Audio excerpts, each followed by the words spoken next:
Ripple, the crypto industry, and the rule of law have already prevailed. While we'll fight in court for as long as we need, let's be clear. XRP's status as a non-security is the law of the land today, Right. and that does not change even in the face of this misguided and infuriating appeal. Remember, when the SEC tried unsuccessfully to file an interlocutory appeal, they made clear they had no intention of challenging XRP status as a non-security. So I'm like, really? And you know what? I had to give that was this 24 hours crypto. He had posted, I bet Gary Gensler still checks his ex's Instagram, just like he can't seem to move on from the Ripple case. Some things you just can't let go of. And Brad says, certainly feels like there's something more behind this than that's what's readily apparent. The truth and the corruption always comes to light eventually. Yes, it does. Yeah, I agree. So here's my take on it, and I got it out too on our X page and on our YouTube as well. So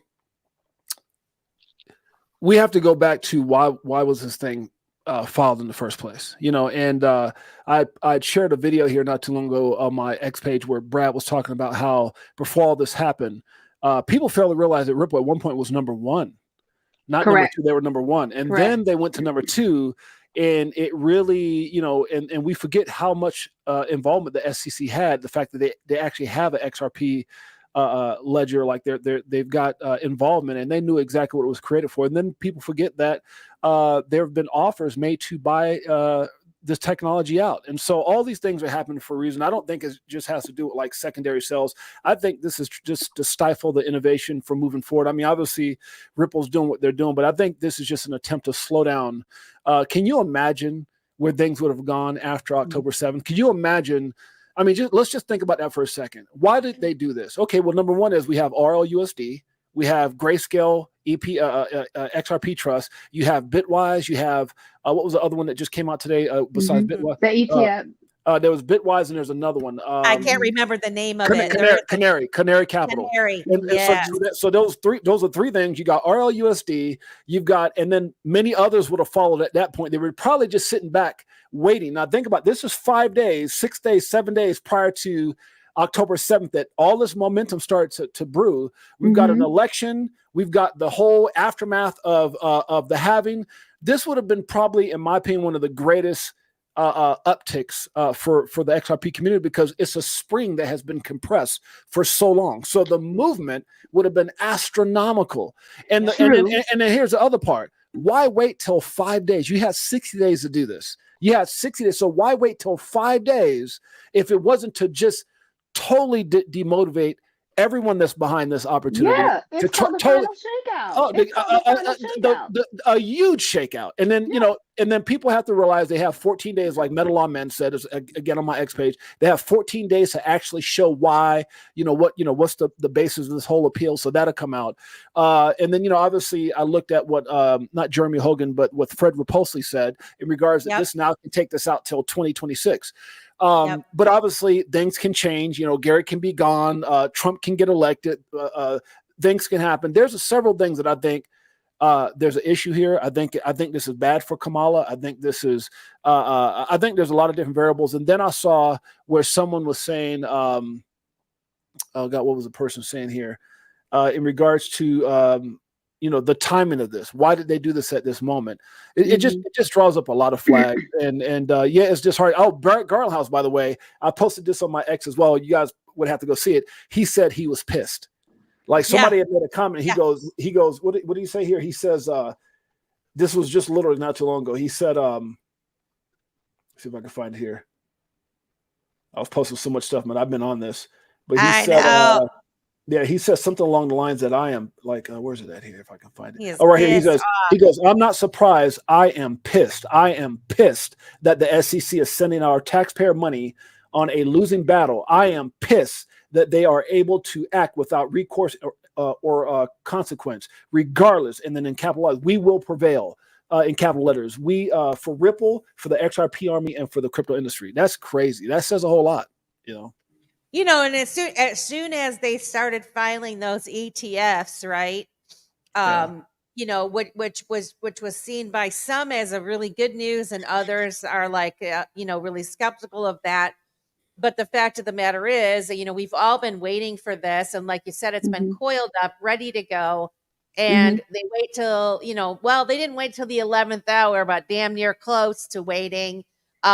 It's all very interesting. Let me add a little context to it as well. So I don't disagree with any of that, but one of the things that I did think about as well, and someone mentioned it, our dear friend Selfie, right? What if they did go ahead and allow all of that to happen? We have RLUSD. They've already minted. They minted 300,000 at one point, and I think it was like 1.3 million just today or in 24 hours or something of that nature, right? A lot. And then on top of that, we had the announcement from BlackRock and JP Morgan Chase talking about 1.2, they're wanting to put 1.2 quadrillion in derivatives onto the XRPL. So there's a lot of different things that are happening, right? And at the end of the day, what happens if it bottlenecks? What happens if it's not ready yet? What happens if those transactions don't go through? So at this point, what if it's just not, what if that whole system, because everything has to be in place for that system to go properly, right? Because if the three things that T's Crypto Spot has told us that we should be looking for there to be some type of liquidity, liquidity moment, or for there to be price action in XRP, which are interoperability in the ecosystem, one, right? And into the case, two, right?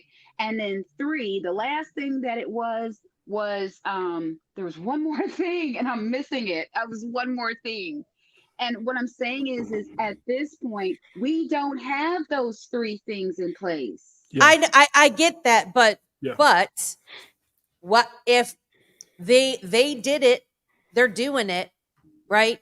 They're releasing it. They're doing the test net. When you're saying you don't have that, so the company itself that is laying out the groundwork, the infrastructure for this to happen. I don't know that. I don't necessarily think that they would get the ball rolling if they didn't feel they were ready. You know what I'm saying? But they're only in testnet, though. See, they're that's only the in thing. testnet. That's correct. Right. That is correct. They're only and in that's testnet. why I'm saying. That's why I'm saying they have to work out the kinks first before they go on ahead and release that. That's the reason why we can see it, that they minted it, but we can't transact with it because one, it doesn't have liquidity yet. Sorry, is it your position that Gary is helping? Like that? No, that this no, is no. like what? I'm not saying that it's helping. Yeah, I'm not saying that it's helping. I think there's many pieces at play. I think there's more to it than we're seeing. I do believe that it is a shakeout. I think there may be way too many people into this right now that they feel like are in this.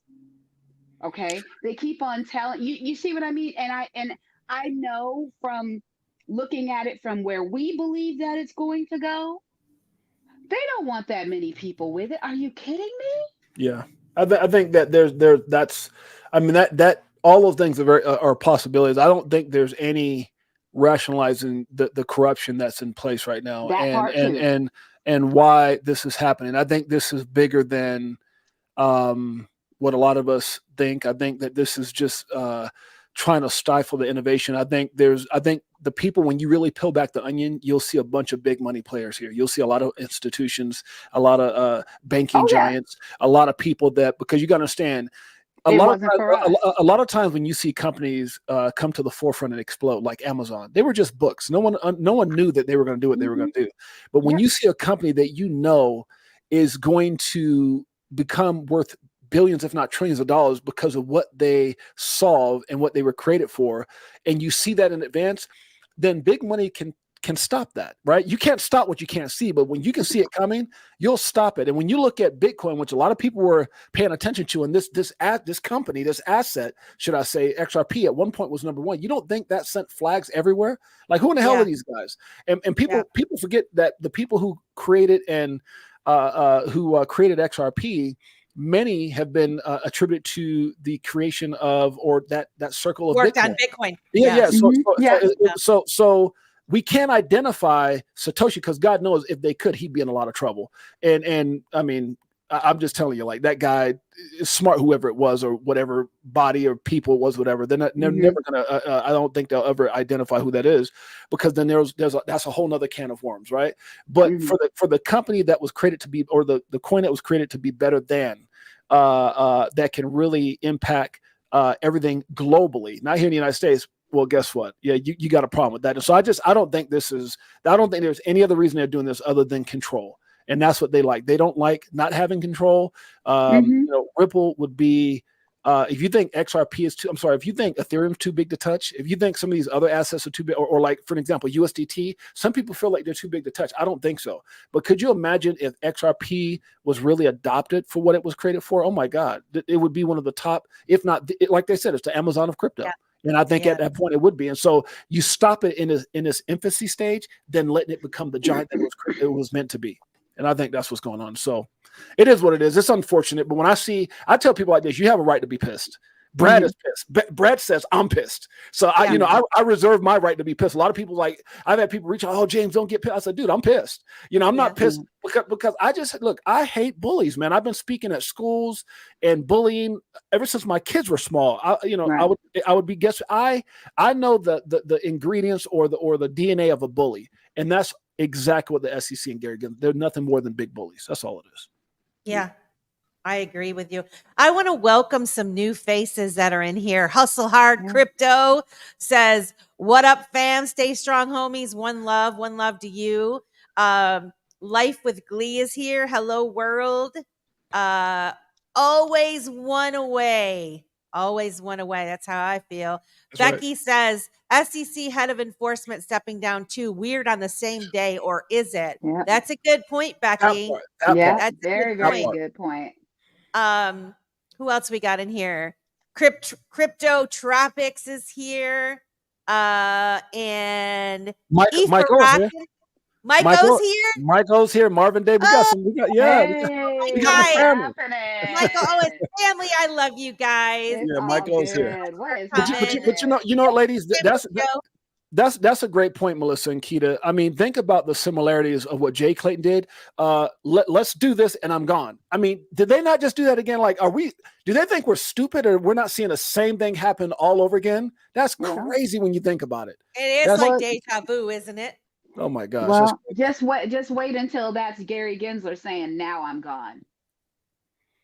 Right? You know what I mean? Well, I think people don't see it for what it is. Like Jay Clayton was a Ponzi. Like they utilize he filed the suit and then he left, and it's kind of like, well, what do? You can be mad at him, but he's gone, so you can't fire him. And then this guy leaves.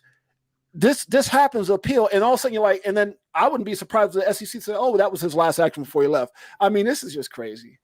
Well, this is the other thing is because when I got into it, I got into Bitcoin, and I remember everybody being really excited that Gary Gensler was appointed to the SEC chairman, and we all watched the videos where he taught from the MIT.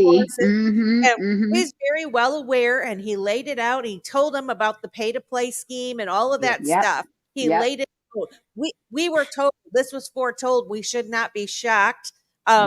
However, I guess when it's in your face, it's kind of a hard pill to swallow. But I really do think that we're across the United States, in our government, in every little corner. I feel like we're going through exercises to show the public how corrupt and how crappy this shit is. And this is one piece of it. Pick your poison, whatever you want to focus on. Shit is messed up, right? Oh, it is. Well, can I give a little bit of bullish conversation? Yeah. Can we do that? Give us a bull. Hey, come on, guys! Like, I know we all have something to be negative about, but this just made me really. It was like I had like a happy, sad day today, right? I this morning I woke up and I had an hour conversation. Melissa, you were there on our stream. It was a great stream. Love it. Oh, thank you, sis. I had an amazing conversation with Jake Claver, and then after the stream, I had an amazing conversation with Mikkel, and here's what I can tell you guys based off of, and these guys do so much due diligence. These are two of the brightest minds in this space when it comes to crypto and XRP. They're like me. They really nerd out. And one of the things that was really bullish for me as we talked about some of the valuations from the VTHO Capital with Jimmy Valley and Molly Elmore and those guys to things that XRP Joe Cass has said, it can't be cheap 10,000, and to other predictions that go even above the $25,000 and $35,000 mark. What we did agree on is that there's people who don't take responsibility in this space and they just run their mouths without validation. I'm one of those kind of people, like I'm old school. If I go to church and the pastor starts saying things, if you can go back and show me where it says that in the Bible and kind of relate that, then I take it more so than you just say, don't do this. And so I'm a big factual guy. Documentation beats conversation with me. And so I had just posted how I got sick and tired. I'm sick and tired of seeing people just run their mouth with no validation, because then you're not taking responsibility for the people who are really listening to you, and it may sway their decision, and then you're not taking responsibility. Oh, XRP is going to 35,000 next month. Like what? And then all of a sudden, So, but one of the things that me and Jake talked about is that part. But we do agree, and he was emphatic about saying that those price targets are realistic. A lot of, when you really understand what's happening here, some of those price targets are very realistic. The time frame is what we start talking about, and positioning and patience, and we were quoting things with Lewis Jackson when he was talking about living a quality of life. Like he was talking about his 3-year-old daughter. He goes, look, I don't got 10 or 15 years to wait for this thing to hit $1,000. I want to enjoy my baby right now. And so those are some of the things that we were talking about. I think that's very important for the community to have that reality check of, what do you need? Does everybody need to be a billionaire? Does everybody need $500 million to be happy? I mean, what will it take for you to live your life unlimited, and making sure that you take profit accordingly to enjoy your life? So it was an amazing conversation, and definitely filled my heart with joy and excitement, even though this devastating news came afterwards.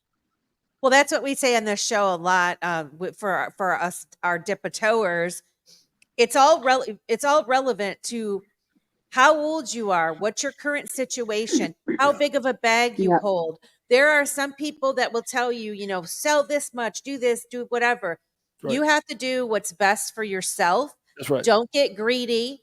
You do your own research. And if it does go, and I agree with you, Jay, how much of a millionaire do you need to be? Right.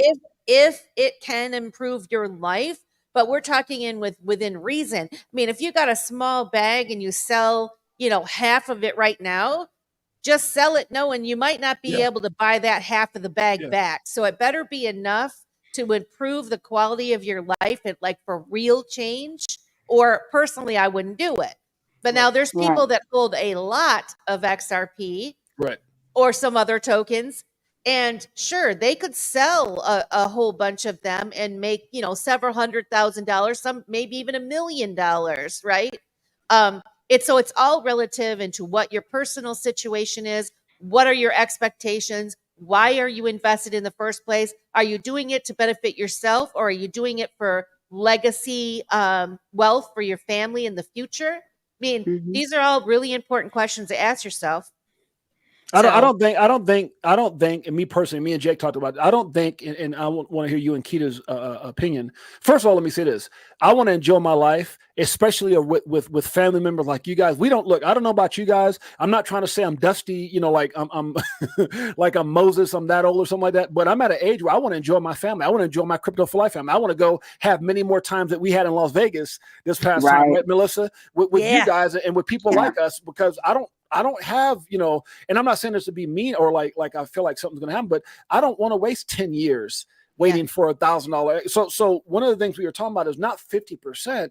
And again, this is not financial advice, but that's why my story's never changed. 25, 25, 50. I've always preached that, because when you take 25% off and then it moves up to certain levels, you could take another 25% off. But when you've got that, if you do it in stages, if it retraces, you can re-enter. And then when it moves back up again, dude, you just increase your bags tremendously. So I'm not talking about taking 25% off and selling and going buy something you don't need, like a Bentley. I'm talking about taking 25% off so that it's there, so that you can make a decision. If it moves down, you can reinsert. If it moves up, God bless you, and you've made that money back anyway as it's moved up. So I just think having a strategic plan is important for sure.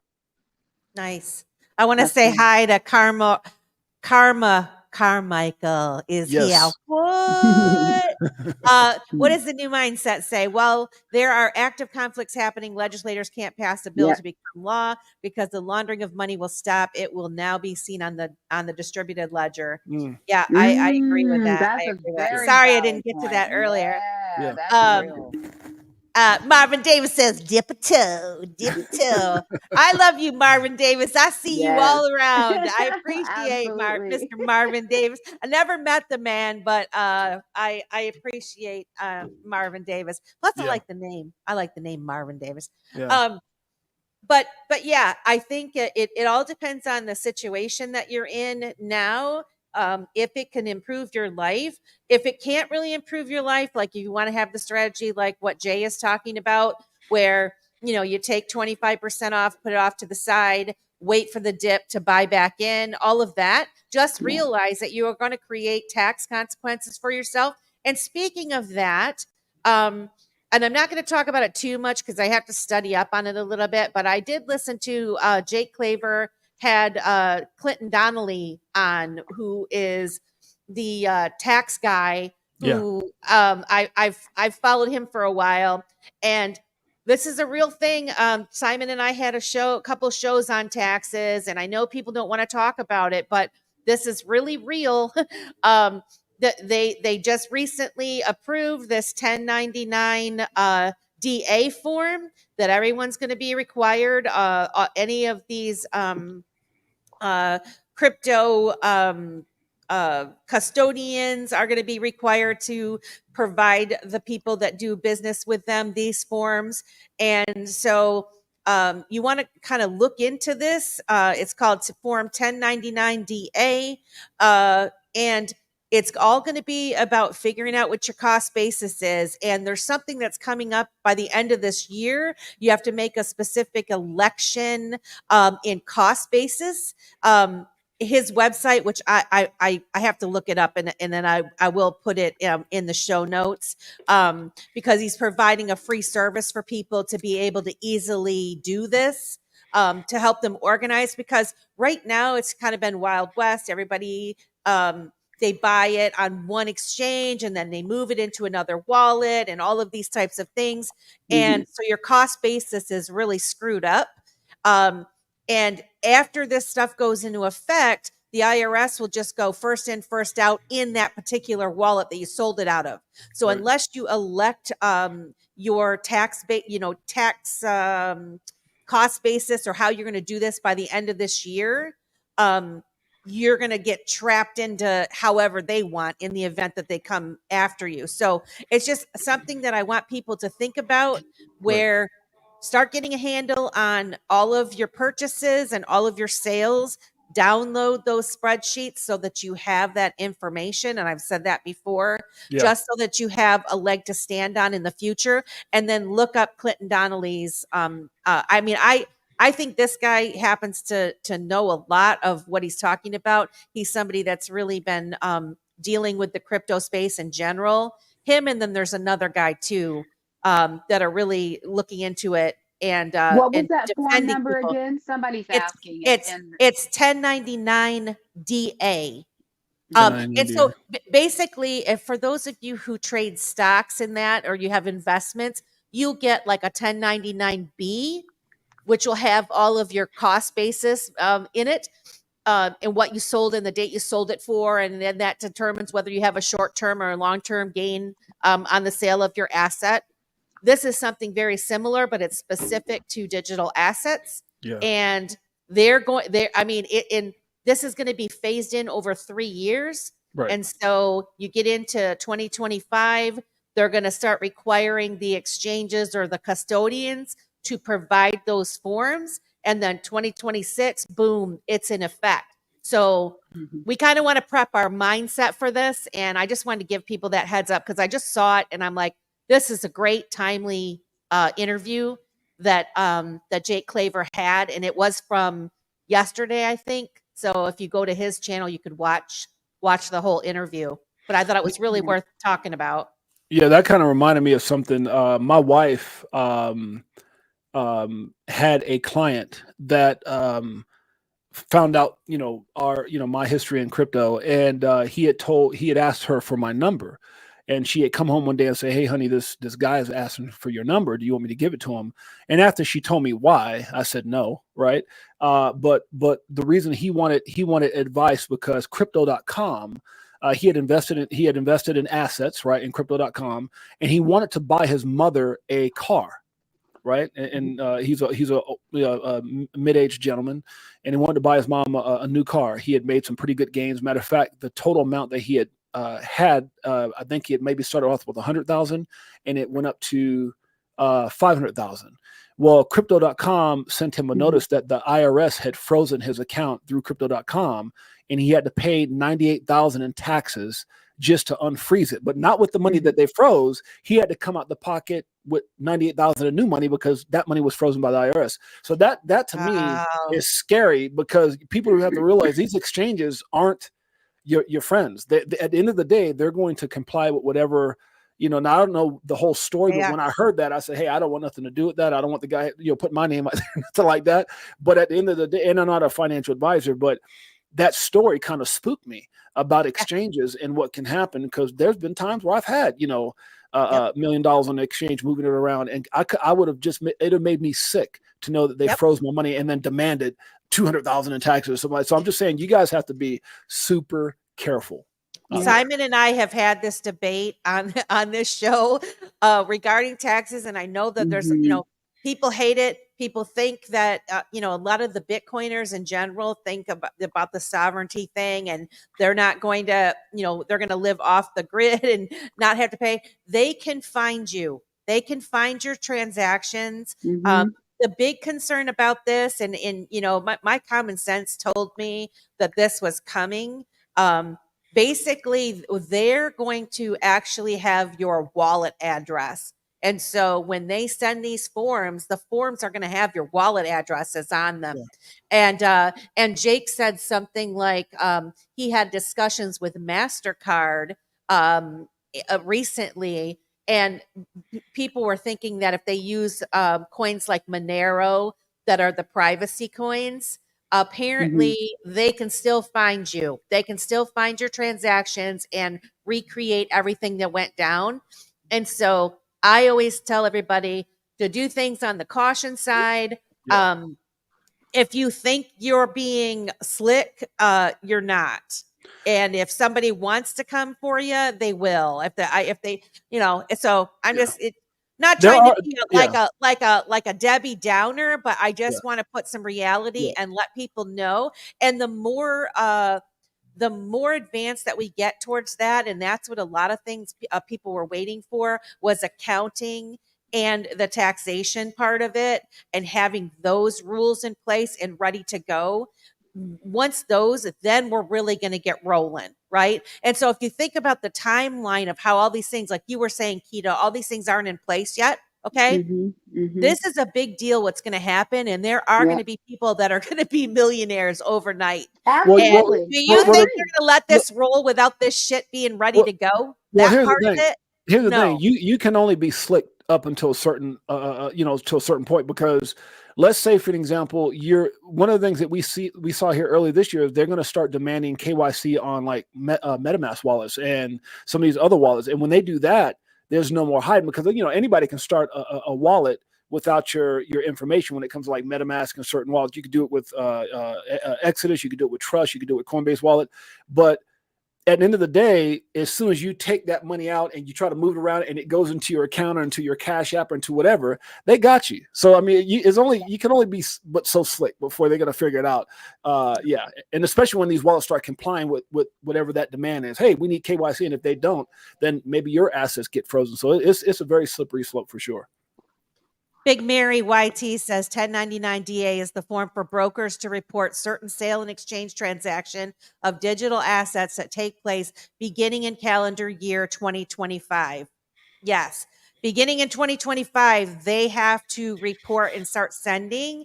And then in 2026 is where I believe, there's something about like how you're accounting for them. And I believe that Clinton Donnelly was saying they're gonna say the first in, first out method. But right now, you can elect to go first in, first out, or last in, first out, or the hybrid method. But you have to make that election now, before the end of the year, so that because afterwards, then the IRS, they want to see that you've elected that, like legitly elected a way of accounting for your crypto transactions Yeah, I for don't this know. year. So I'm just saying, Yeah, I think the SEC is too much. I think the IRS is too much like the SEC. Come on in and we'll just let us well, know so they can get you. it's unconstitutional to begin with. We shouldn't I even be. was going there, but I said, We let me just shouldn't shut up. even. We shouldn't even be paying in the Thank first you. place.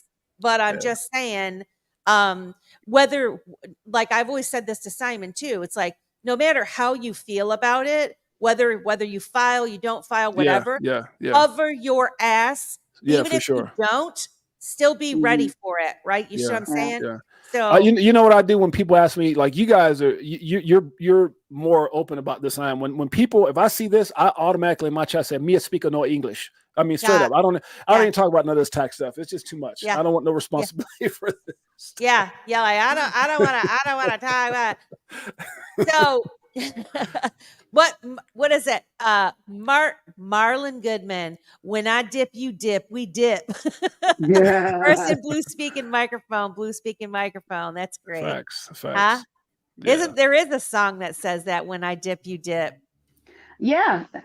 I put my hand up on your hip. Yeah. When I Yeah. dip, you dip, we dip. Yeah. That Look one. at Keda. She know, huh? Yeah. When you dip, we dip. Just like, yeah. That's Did funny. you see I played the Chicago song at She the sure open? did. Yeah, that was awesome. You guys are awesome, man. I tried to play that one song the other day. Remember that song I played by that one guy? It was Tennessee Tennessee Whiskey. Oh, yeah. Man, I got a notice from YouTube about an hour later. They banned the whole video, so I had to go in there and take it out.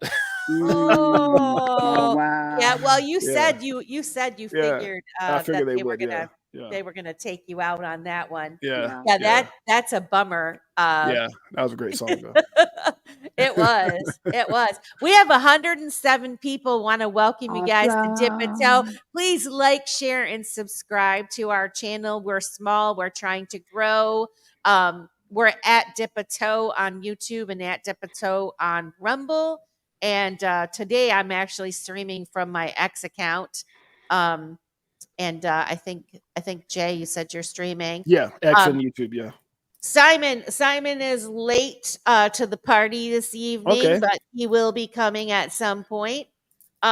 So what else is good? What else is well, I'm excited about this XRP Unleashed. I don't know if you guys have checked in with Chris and Maya, but my God, when is it supposed to be released? Well, this is the thing that kind of I got to talk to Chris and Maya because they said the day after the 7th, which everyone was so optimistic that we wouldn't get an appeal, they were going to release tickets to time it out for the premiere, which they've got like premieres in like New York and LA and different places.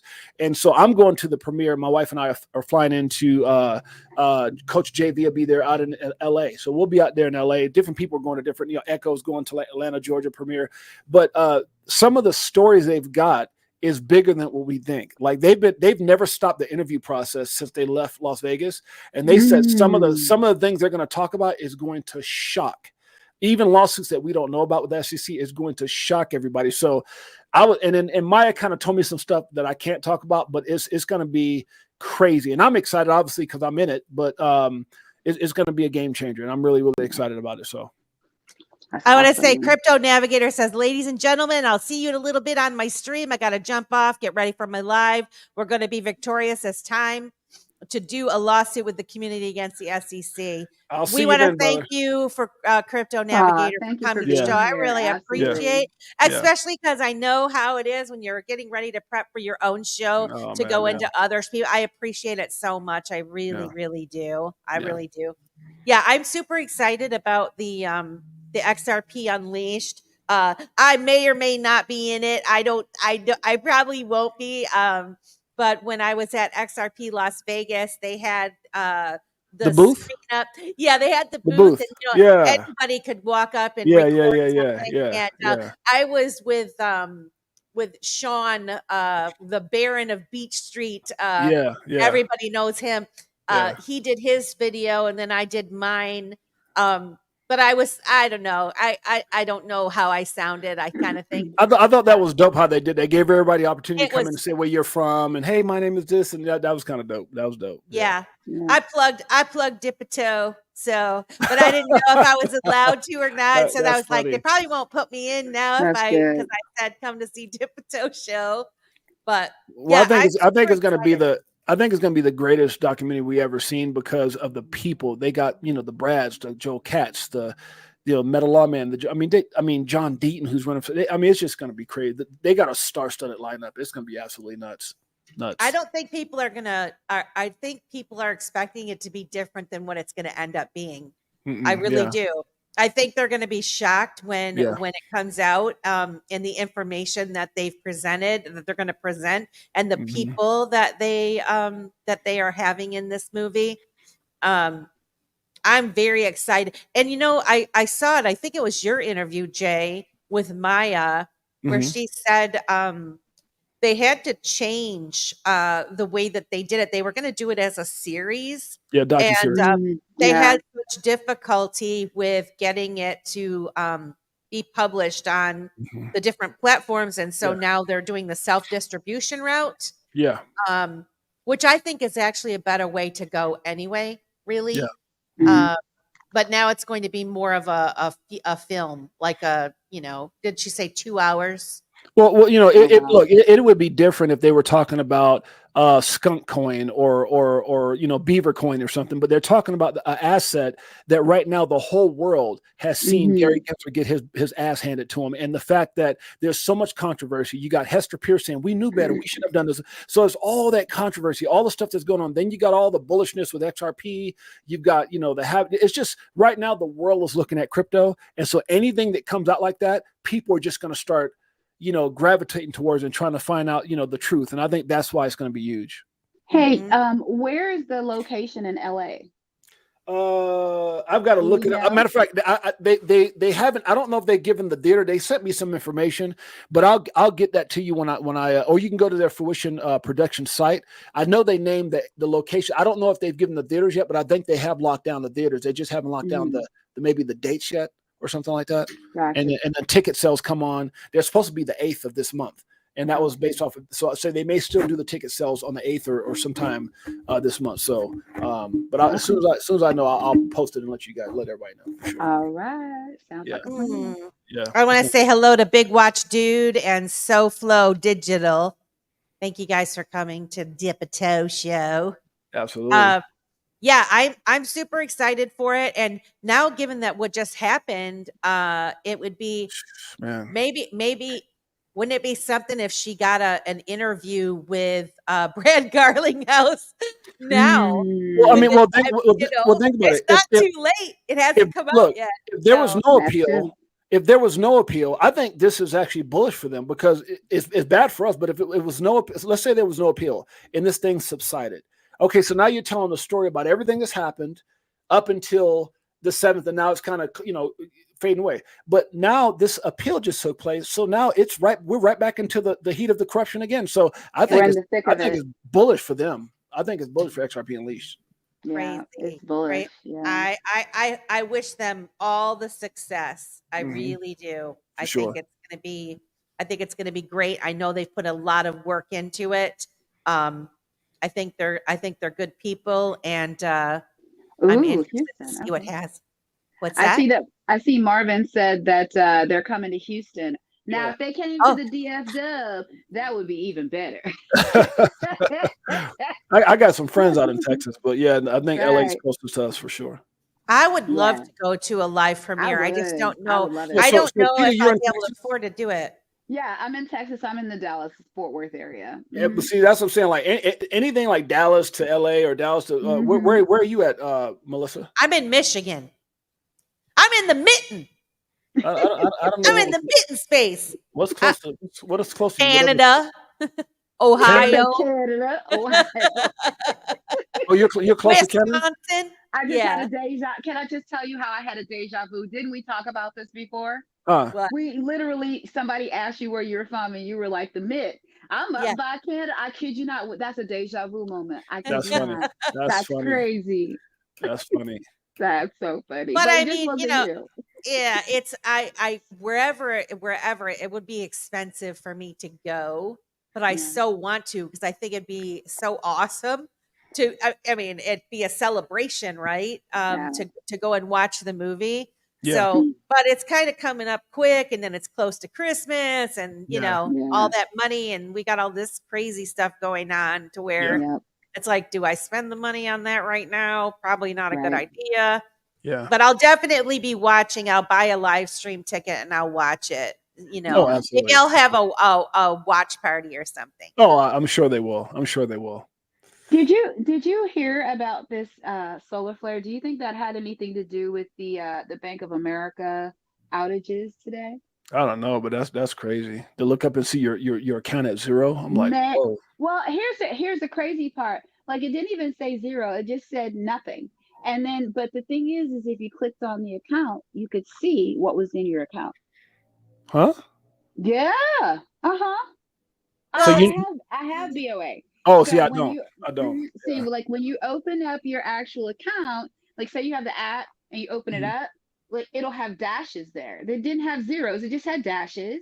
And so I said to myself, well, what happens if I click on the actual account? Right. Right? I clicked on the account and everything was there. So I'm like, okay, maybe it's just a little bit of a glitch. It doesn't mean that anything was missing or gone, but it just was scary to look at your account and not see anything. So you have access. You have access now. I've had access. Oh. This You is can what I'm see it. saying. Even going in right now, like say if I Oh, I okay. can't do it because I'm on my phone, but Oh. on my phone, if I go into my Bank of America, because I think they said it's going to be like 24 to 48 hours before they fix it, right? But the thing is so like I go into my account and normally it displays your account and then Oh, it'll I tell see. you what your balance is. Right. So Right. if you click on the account, you can see everything in the account, including the balance. So it was just a visual thing. It wasn't like you Thank couldn't go you. use your ATM. Yes. Oh, because man, It's there not was that. there was all kinds of Simpsons. I was like, whoa! So it was all I kinds of done stuff made a coming out. purchase. I done made Okay. purchases off of my account. Yeah. This is the People thing, get guys. They are here's the deal. I believe that we are transitioning over infrastructure, right? Yep. Mhm. Common sense tells me that a lot of these systems that we have in place, they need to change over. So That's in my part. mind, I think Bank of America could have been changing things on the back end and they're, Yes. they move or like when your phone doesn't work and there's all these different outages all over. I Yep. think we're transitioning over little by little in little I different agree. pieces. And when we do have these things that go down, that's what's happening. I mean, Yep. that's just my opinion, but it Yeah. kind of makes sense, Yeah. Um, And that's what I'm going to be honest with you. That's what I thought when I looked at it. I was like, oh, they're doing an upgrade, and it's and they haven't finished that part of it yet. It's probably Yep. still updating, and even if so, I mean, think about how many members and how many people are members at Bank of America. So if that's the case, you have to realize all of that has to be done. So I mean, a lot of times people get more upset than they should in a lot of instances and don't dig a little deeper or dip a toe into it to figure Right. out Right. what really is happening. You know what I mean? Like all they saw was dashes, but they didn't even like go deeper. That's all. Yeah, that makes sense. Jose says mainframe wire burned up. Boy, that would be messed up for Bank of America. Man, listen, that's Big a Watch problem in Dude said itself. Coinbase had a similar outage. I want to know why E-Rockin says check out how to use a fair use disclaimer in your description. Are you talking about because his video got taken down from that song? Usually, like, and I didn't put it in ours, but our show song, I always quote the artist for our openers song because they do let you use it for free, but they're talking about maybe with when you did your video that had that, maybe using the fair use description would stop it from happening. So you guys have somebody's song playing on as for your intro? Yeah. So my intro, yeah, and it is we use the same one every time. But he's somebody that's on YouTube that says you can use his stuff for free. Oh, well, that's different. That's different. Yeah, that's different. that part's different. Yeah, but I different. do think that there's there are ways to get the fair use. But the thing that's unfortunate is, like, you playing that inspired me to want to go listen to it, right? It's like free advertising for the people. Yeah. You're not making any money off of it. You're talking, you're stopping the song. You know what I mean? It's like, I don't know. Well, But I think whatever. what it is, my channel is monetized. So what it is that I can't play something that, first of all, I can't earn money on it, I guess is what they're trying to say. And then, which I could care less about making money on it. And then the second thing is, it's kind of weird because when you do YouTube shorts, they let you play anybody's song in the background for shorts. But then when you do a live video, like look at my shorts, I play all, and none of them are flag red. But when I do it on a live video, there's an issue. I haven't figured that part out yet, so I don't know. Maybe it's because it's so short. Like aren't the shorts 60 seconds or less? 60 seconds or less, yeah. So maybe that's why. Yeah. Or maybe it's the amount of people that also come into your show that can view it as well.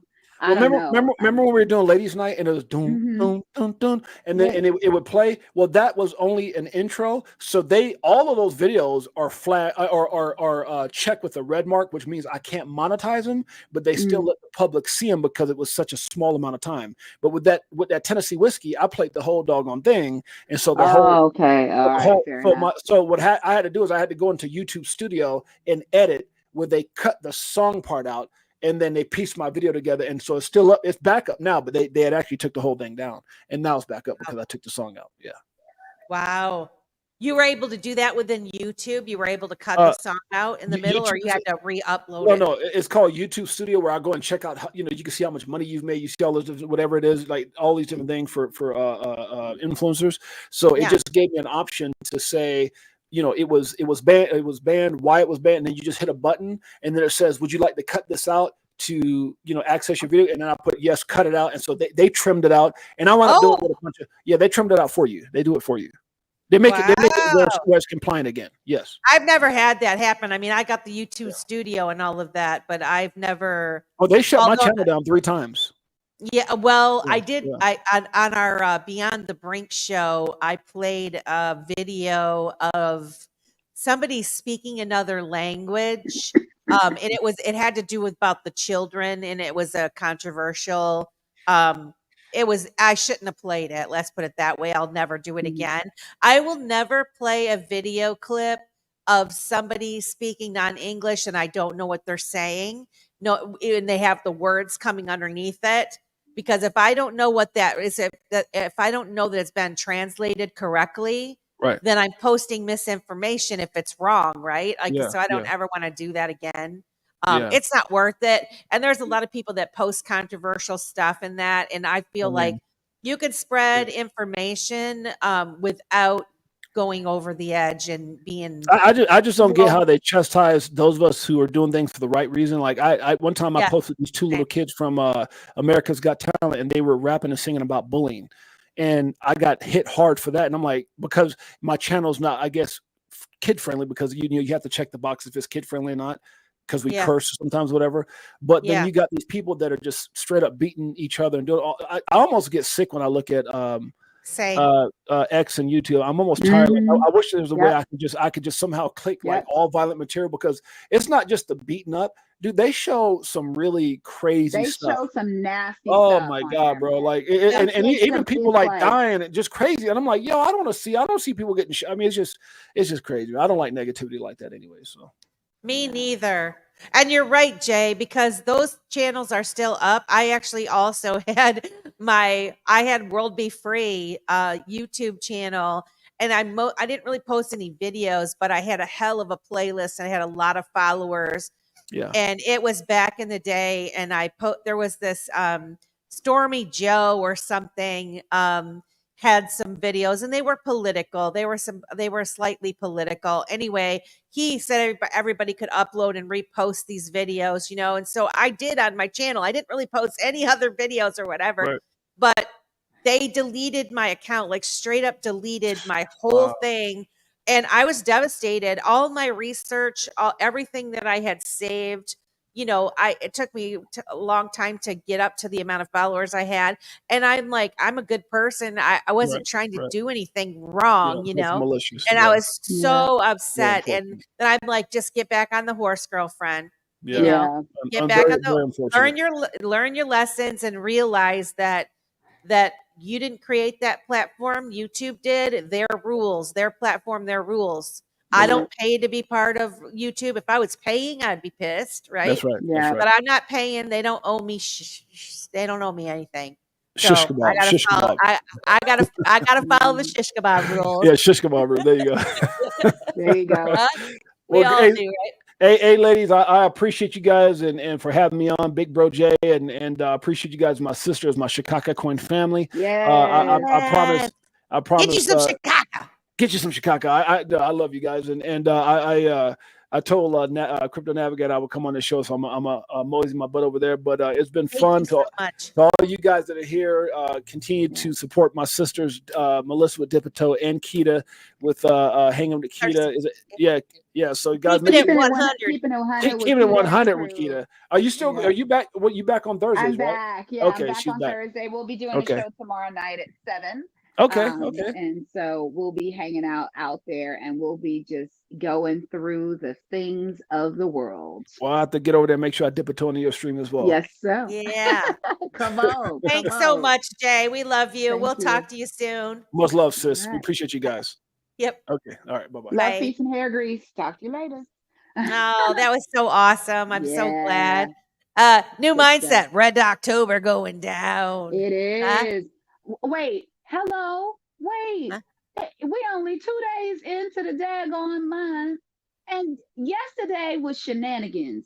Come on. It was. Yes, it was.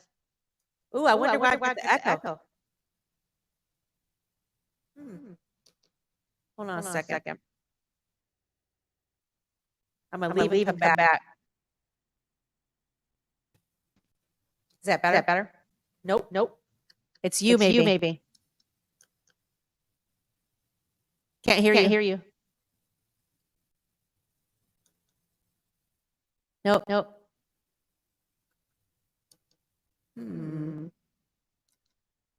Let's see. I'm muted. Okay, I muted her mic. I think it is something to do with her mic. I don't know why. Atlantic Living says, Coach JV mentioned constant distractions the first 15 days of October. Yeah, I think that there's going to be a lot more stuff that goes down here this month. It's definitely going to be a crazy next couple till the end of this year. I really think it's going to get kind of nutty buddy. Let's see what else. XRP slave. Well, there it goes again. Those are distractions that have been going on forever. Atlantic Living. New mindset says, let's see, earbuds. Did you put earbuds in? Can't hear you. Let's see. I'm going to remove her and then try to add her back and see if that works. Nope. Can you leave and come back? I wonder if you can leave and come back. That's what I'm wondering. Because I can't hear you at all. I'm going to type her a message. I wonder where Simon is. Hear you. Can you leave and come back? Question mark. I can hear you now. Hear me? There you go. Yeah. Oh, that's a bit better. Oh my goodness. I didn't know what was going on. I was like, oh my gosh. I took my earbuds out and it's like, okay, hey, I'm here. Marlon Goodman. Good night, ladies. You're dipping out. We love you. Thank you for coming, Marlon. We appreciate that you came. No, I can hear now. I'm back. So yeah. Is that good? Definitely when it comes down to it, I didn't hear anything you said, so I have no idea what you were talking about. No, I was just reading that Atlantic Living said Coach JV had mentioned that there was going to be some constant distractions in the first Right. 15 days of October. Oh my goodness. It is Yeah. banana. And listen, and I have to brag. I really do. I have to brag, okay? Because I had a conversation with my mom, and you know, when you have somebody that's older, sometimes it's very difficult to be able to get this, you know, the point across about what's going on in the world right now, because they're very, in a lot of instances, they tend to be very stuck in their ways. Especially if they've had a certain allegiance to, you know, different, you know, political parties, or just the fact that there's a generation gap, right? Yeah. But I had a conversation with my mom, and I was like, hey, I want you to have your head on a swivel a little bit. I know there's going to be a lot of things coming at us. There's going to be a lot of things that I'm calling distractions, just because they don't want us to know the things that are going on in the world right now, or Yeah. anything to do with this financial, you know, this financial upheaval that's happening right now. And so it was so funny when I was speaking with my mom, and she's like, hey, I called my friends and I told them that they need to make sure that they're going to, they need to go and shop, and they need to make sure they have what they need because of this, you know, strike and all of these things. And I was like, yeah, yeah, I'm glad you did that. And then she said, and they just telling us all this stuff about Diddy and all this stuff about, and I said, I was like, oh, you mean those distractions? She said, Yeah. yeah, that's what that is, distractions. Because they're not telling us about this port stuff. And they didn't. I said, see, this is what I kept on telling you. These are the distractions that I'm talking about. I said, and then lo and behold, then they decide they want to go and bomb Israel. What better way to distract? Hello. Right?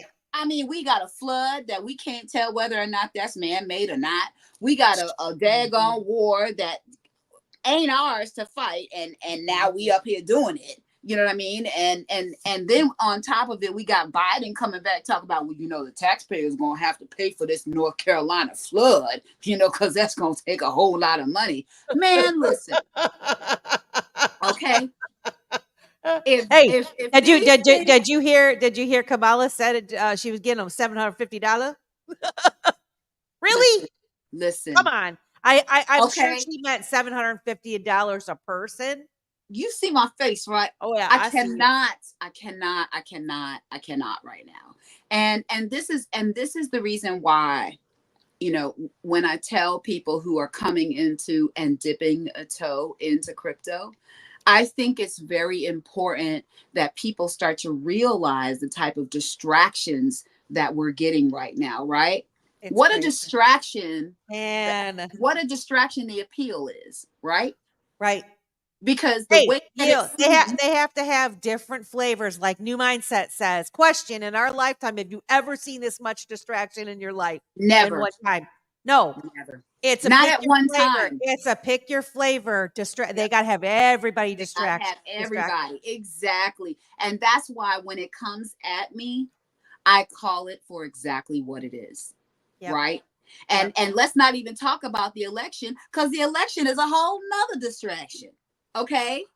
And not only that, they're just trying to be divisive in the distraction. You know what I'm saying?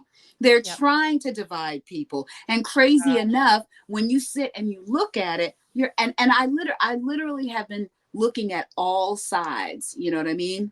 Yep. I'm not gonna lie. I'm hearing so many things coming out right now, and they're talking. I'm gonna be honest. I don't even want to hear stuff. I don't, because when they put things out, they don't give you the whole comment. They don't give you the whole statement. They give you a piece of it, and now you're pissed off about what you heard, and you didn't hear the whole story. Yep. Just like, and I'm gonna put it out there, and people gonna be mad when I say it. Think about North Carolina a couple of years ago when they had that whole rally, and there was neo-Nazis that went through and ran through that whole entire area. They got upset. Trump said, oh, there's good people on both sides. But what happened is they made a soundbite out of that and didn't even continue the rest of the statement, which said, I am not talking about the neo-Nazis, Right. nor am I talking about the the racists. He said that. We never heard it. We never heard it. And then they bring it up when they're in a debate with this man and other people hear that he says it, and they can go back and see that. You know what I mean? And then, I mean, come on. I'm just like. Life with Glee said, I think the old order is dying and they're going down swinging. Amen. Oh, Mr. Greg Kelly up in the house. Mr. Greg Kelly, long time no see. Where you been, man? Yeah. Oh, we got Megan T in here. Where's your man, Megan? Bullish says facts. Yeah. No, I one thing I will say, Keda, is God, it's taken so long for us to get here. But no matter how hard they are trying to divide us, I mean, they've turned it on 10 now. It's even worse, right? Oh my gosh. But I don't know about you, but what I'm noticing, more and more people that I in the past would have took that hook, line, and sinker, they're not biting. They're not biting like they were. They're starting to question more. They're starting to question more. Yeah. They're starting to turn their opinion. I have a friend that I've been friends with forever. Yeah. Who said to me, she did get a little bit different idea on Trump. I'm like, she doesn't like Trump. Okay. And I'm not trying to get political. I don't care who the hell you like. All I'm trying to say, is let's be fair here when statements are made. Right. Unless you do your research and you listen to the whole thing in context, you might. Oh my God, What's Simon! What's up, Simon says? What's good, everybody? How you doing, baby? I saw your wife. I'm like, where your man is? Where's your man is? I was gonna text you. Are you okay? Have I been ghosted? I'm so sorry. That went a lot longer than it definitely should have by a long shot. But we got somebody plugged in, their application underway, so that they can participate in the beautiful IB Infinite Banking Concept process. So, nice. Yeah. Saving lives, one policy at a time. We're talking, we were lightly dipping our toe into politics a little bit and just saying, that we think we understand that the division that's out there right now, they're trying to push divide in every aspect. It doesn't matter what's your flavor. They want you distracted. And those of us that are in the crypto space, we realize that they're building our financial system is changing over. Things are going to be tokenized. There's a lot of things going on. And if everybody was kind of privy to that, things might not work out how the guys wanted to work out, for them to keep control over all of these assets. And so they need the little guy to be distracted so that they can reel them in when they're ready to go, type thing. So, oh yeah, Megan said they are speaking some straight truth. Oh, and she would know, man. Whenever Keda's on. Did you see the actual debate last night? Was it last night that they had? I did my first ever poll. Actually, carry on. I did watch it. But I did my first ever poll, like who won the debate. I really didn't expect anybody. Vance kind of did his thing, and he even fact checked the fact checkers. I'm going to tell you what. So let's see. That's what I'm talking about right there. That intention of like, whoa, where'd you get that? What do you mean? What do you mean I'm wrong? No. We're going to talk about this. I like that. Yep. That's cool. Yeah, I like that. I thought that was cool, and he had the facts to back it up. They just didn't want to hear it because they wanted that soundbite to be what it was. And so that they could allow, you know, and he's like, oh, no, you ain't gonna punk me up in here today. No, sir. I don't think I can make it any bigger. But if you guys can see it any which way, I did Who Won the Debate, and actually there's only 1 hour left. I actually got 112 votes, which really surprised me. Walt's 16.1%, which that's a lot higher than last time I looked.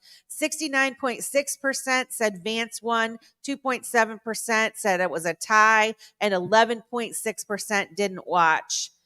But I have to say, I was kind of disappointed. I wasn't a fan of Vance at all, to be honest with you. Didn't really like the dude, but last night I thought he did he's a very good debater.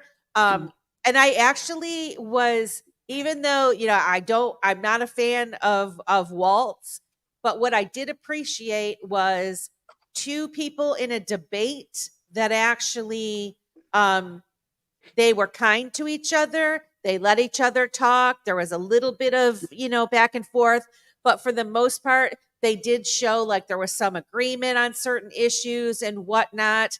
I think that Vance beat him hands down, no question about it. He had the terrible gaffe where he said that he was friends with oh God, what did he say? The shooters. He was friends with school shooters. That's a terrible gaffe that Waltz made. He accidentally said that he was friends with the school shooters, which I'm obviously he didn't mean to say that, but shut up, man. Like, did he really? Yes, he really did. Come on. I actually should find it. Oh no, I wish I would have watched just for that. I mean, that's tragic stuff, but just kind of a slip up like that, I'd have been laughing in my bedroom. Like, this is entertainment right here. This is entertainment. I'm gonna tell you, look, I don't know how old that man is, but maybe something kicked in. I don't know. That's a bit much. The funny thing is that he was writing notes like the whole time. He's like, oh, he would say something. He's like looking down and he's writing notes, you know. And I'm like, Vance was looking straight up and he's just like saying whatever he said. And so I was impressed. I thought that he did a really good job with debating. And I think that's a difficult thing to do, to be in a debate. I'm not very good at debating. So I definitely think that he beat him, but I didn't want to watch it. But Ryan did. His ass fell asleep. He fell asleep in the chair. I watched it by myself. I had my text group, my ladies. We were all like, "This is crap. This is ridiculous." And we were like having fun with it. But yeah, normally I did not want to watch it, but I did. You know, I would like to speak to the dividing part there, because just this week I've had that. Before you go, we have a special guest. We have a number. We know Keda's here. Whoa, Secret Weapon. What's good, brother? Oh, how's it going? Keda. Oh, we're just talking politics. You know Landon, right? You met Landon did you meet him at the karaoke bar? Or did he Saturday? To meet Landon. Saturday, when Keda got there late, he snuck into the after party. I was at the pool party though. Okay. You did come in late. Yep. You did come in late. Yeah. So I'm back by popular demand. Actually, not really, but I said we'd have some special guests popping in. I apologize, Simon. I just wanted to let Northern. No. I'm just a nobody in a nobody place. You know what I'm saying? Don't be like that. And I'm Canadian, so we're so politics like that. Yeah. I'm just a Barbie girl in my Barbie world. That's get out of here. Shut up. Oh my God, that song's in my head now. Somebody quick play something. Yeah, no, you get me singing that tomorrow, man. I'm gonna call y'all at 2 a.m. and do that, and I'm gonna blow up your phone singing that song. Yeah, oh my God, we do that on the job site, man. If you really want to mess with somebody, Keda, you're in the medical field. You're hospital, right? Actually, strangely enough, I get a chance to sing with my patients and my consumers every day. Yeah. Actually, I'm not in the hospital. So I've recommended if you work where there's a lot of people, man, just pick out one song and just whistle it a little bit, and then you'll notice that other people pick it up, and there'll be people like, thanks, this is my head now. Thank you for making my day awesome. Yeah, we do that around the job. I get the oh God, here she comes again. I'd be but you got to realize though, it's a little bit different with you, Melissa, because you do real karaoke. I do some real karaoke. I don't sing karaoke at work though. Usually I have like some dumb, terrible song that's playing in my head over and over and over again. And now my coworkers will like intentionally try to give me the shittiest song ever to put in my head. And it's a payback. That's what I'm talking about. That's what we do. Now let's talk. I'm switching gears here. We're gonna get a little personal. Switch it up. Okay. I'm trying for to all make of us camera to on. have kids, what's one of them songs your kids play that just but they just play it or even when they was young, like 10, 11, right when they were really discovering their vibe and their music, what was the song that they played? I'll tell you the song that I used to play when I was young that used to drive my mom crazy. What's that? Believe it or not, and it was her own damn 45 that I played. But do you know that Wipeout? Yeah. I used to play that song so loud, Adventures, and then I would turn it down. I would like turn it on the lower speed so it would go Wipeout. She'd be like, Melissa, turn that off. Knock it off. Now see, I got the knock it off. I did that with one of my records. I went there was a garage sale in my neighborhood, and neighbors were selling some records, and they had the Beach Boys record, right? So I went over there, I bought the record, and you know what I did? I immediately tried to fulfill my dream of scratching a record. So I went on my parents' turntable, man. Oh yes, I did. And oh yes, they did. Oh, that was got you good, didn't you? That was 5 seconds of awesomeness and about 2 weeks of heck for hell for what I did. Oh, they were not happy. XRP Slave said the first time I ever hosted karaoke, I called it scarioke. Never knew what they were going to sound like. See, that's why it's always at a bar. That's why I love karaoke. It's so fun. It's good. Saint for Jesus says, hey, dippers. Sorry, I'm late. Better late than never. Yes. Yeah, the political thing, man. I didn't watch because I'm just like, it's just distraction. I need to be focused on, just need to be focusing on me and the communities that I participate in, and just keep that going because, it really doesn't matter. Well, in my opinion, for me, it doesn't matter who's in that seat. I still got work to do. I still got dreams to chase. I still got things I'm trying to build. There might be easier paths depending on who's in the seat, but either way, it's irrelevant. I'm still trying to build. I'm still thinking about XRP Las Vegas 2025. Don't matter who's in the seat, man. I still got to get my ticket, get the room, gonna be there, show up. Did you see that the SEC appealed today? Did you see that? Wow, you knew it was going to happen. I didn't. I didn't think they were going to, but Greg Kelly says the appeal is a distraction to get XRP at lower prices so institutions can buy up. That's a good point.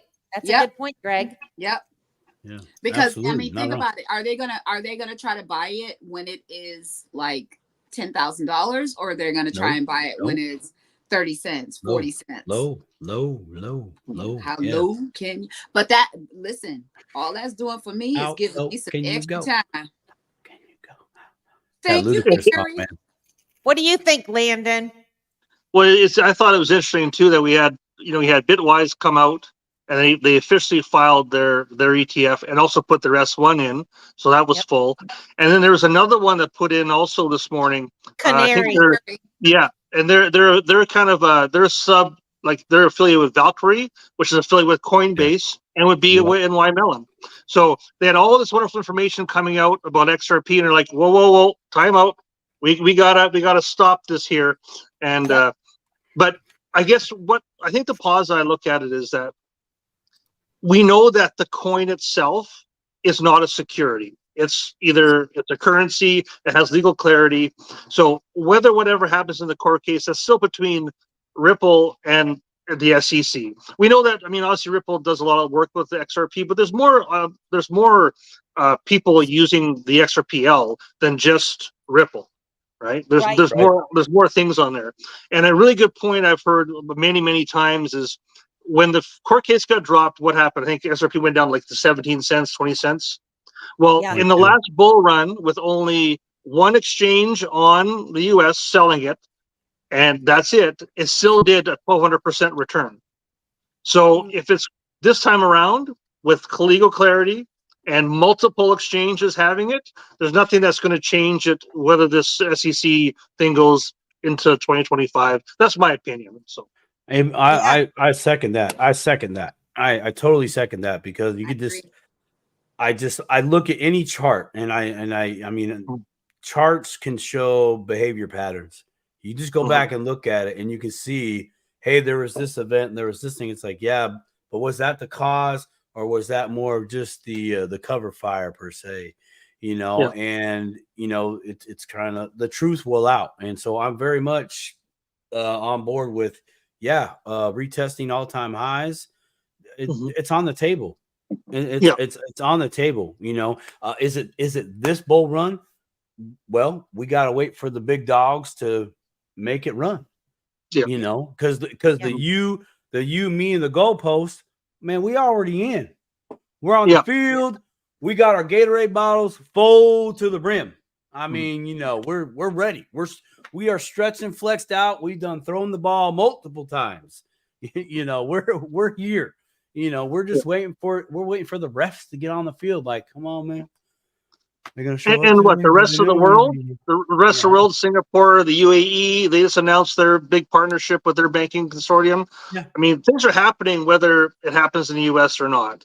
I mean, I'm from Canada, so it's really, it doesn't change too much for us. But Sorry, again, buddy. Like when the case was going on, I could still buy it up here on all the exchanges, right? So even though Uphold was the only one.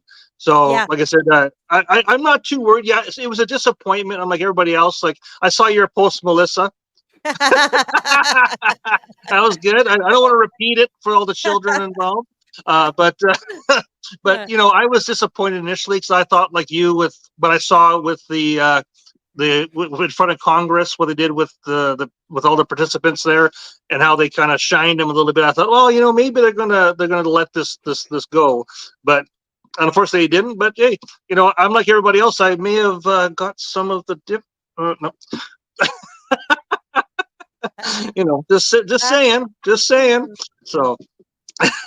I mean, it wasn't $1 million, but no, but it does give us more of an opportunity. And we'll see. We don't really know. Like, people have speculated too that if depending on who gets elected, Gary Gensler getting fired and then the case getting dismissed. I mean, all kinds of different things can happen.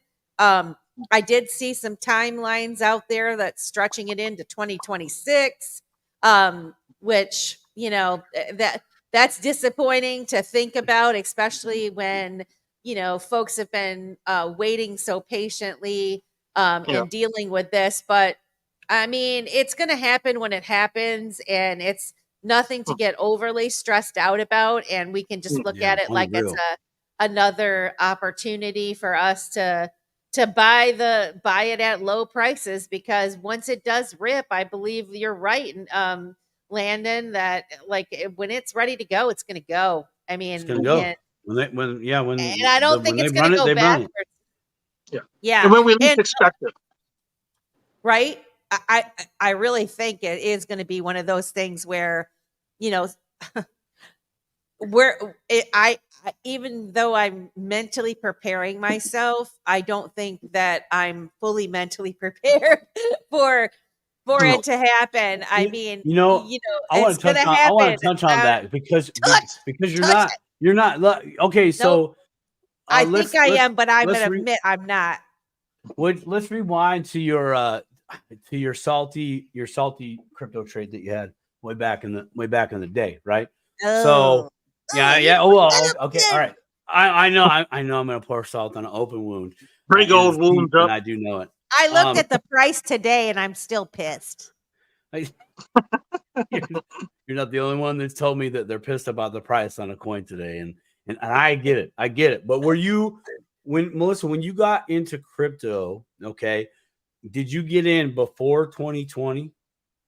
Yes. No, I didn't. Yes. Yeah. Okay. Well, you know what?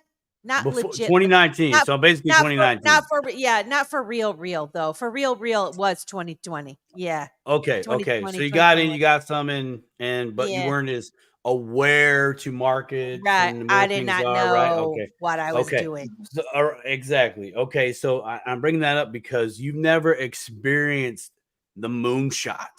No, you wake up, you look at your phone, you go back to sleep, you wake up again, you look at your phone, and like, oh my God, it's still going. And then you're like, dude, I can't sleep. I'm making coffee. Now you're up and you're walking. You're supposed to say, oh, I got to go to work. And you're still looking at your phone because it keeps on running and going. And then it drops. You're like, oh, is it over? Oh, no, we're still going. And it keeps on going up. Like that's definitely you're probably not ready for, but it is it's a wonderful feeling. It's a great experience. But before those fireworks start going off, make a decision. Are you going to sell some or not? Jay was talking about that. Jay was make a decision. You got to make a decision. You have to make that decision because I'll tell you what, I have talked to seasoned individuals in this space that did not the last time. And I was screaming to them like, dude, lock some in. You're going to feel like crap if you don't. And just the guilt. And that's going to mess with your emotions, which makes you more bad decisions, etc. I'm like, if anything, lock a little bit in so you can say that you did. Even if it's like just sell 2 coins, just a little bit. I sold 2 theta. Done. Okay, you did it. You got to be at the party. You got to be at this. And you went through that, so make that decision. Are you going to sell or are you not? You don't have to sell everything. Just, it's just like taking a piece of cake at a wedding. You're like, yeah, I'll have a taste. I'm good. Well, take a coin inventory too. Okay. Take a coin token inventory. Yeah. How many of us have a bunch of, whoops, I don't know what happened. How many of us have coins and things that we forgot that we forgot that we had, and make a strategy for those. Some of them are more dear to us than others. And, what we were mentioning earlier and what Jay was saying and Keda was saying is that, when everyone has their different situation, depending on how old you are, how big of a bag you have, what the reasons why you invested in crypto to begin with. These are all these questions that you need to ask yourself and you need to have a plan for it. But I am willing to admit to myself that I'm not fully prepared. I want to say that I'm mentally prepared, but I know that I'm going to be shocked. And so I just have to keep reminding myself that, I need to have a plan and what is it, how much, I personally don't have like huge bags of things. And so, what the tokens and coins that I've focused on, I do believe are going to be a big part of the future of our financial system and DeFi and all of that. And so, people are talking about like selling at $5 or whatever. I ain't selling at $5. Mm-hmm. No. If I had 100,000 or something where, I could sell, 5,000 for $5 or something, like maybe I would, but I don't have that. I don't have anywhere near that. And I'm not going to short sell myself. And then unless it can change my life in a real way, I'm not going to sell a bunch of anything, I'm just not going to. Uncle Buster is in here. What? I'm gonna. I love Uncle Buster. Listen, I have to tell you, they have a great show. I am so honored that you came here. They have a great show. The men, this is the guys I was telling you about, Simon, that you should pop in sometime. They have like a coffee chat or whatever. They have a great show. There's a bunch of intelligent guys that are on there. You guys should check out their show. Anyway, thank you for coming. Jeez, I'm shocked. Sorry, Keda. No, you're fine. I got to tell you. Yeah. I've been up since 5 and I haven't eaten yet. If you were in my house, we would have issues right now. You better go get you some food. I'm about to go eat. You better chop. I appreciate you. I want pictures. You got my number. You send me pictures. You eating? You know, I love you guys. You know that, we right? love you. We love you the most. We love you, Keda. I'll see you tomorrow night, Miss Melissa. Big hug. Definitely, if you guys are up and around, check me out on X app. I'll be having Keeping It 100 with Keda and the crew. And we'll be talking about some of this stuff tomorrow night too. So y'all have a great night. I love y'all, and I'll check y'all on the next one. Love you, my friend. Thank you. Love you back. Bye.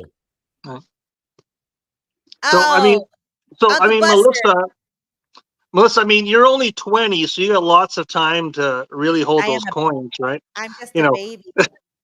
I am just a baby. I'm a baby. I'm just a little baby. Huh? What I've done, what I personally have done, I've looked at every coin I have, and I've looked at what I've marked down and written down. That sounds old school. I've written down every last all-time high that they've had.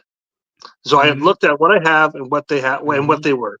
And then I've also, okay, well, what is going to be 50% of that? And what do I feel about that? What's going to be double that?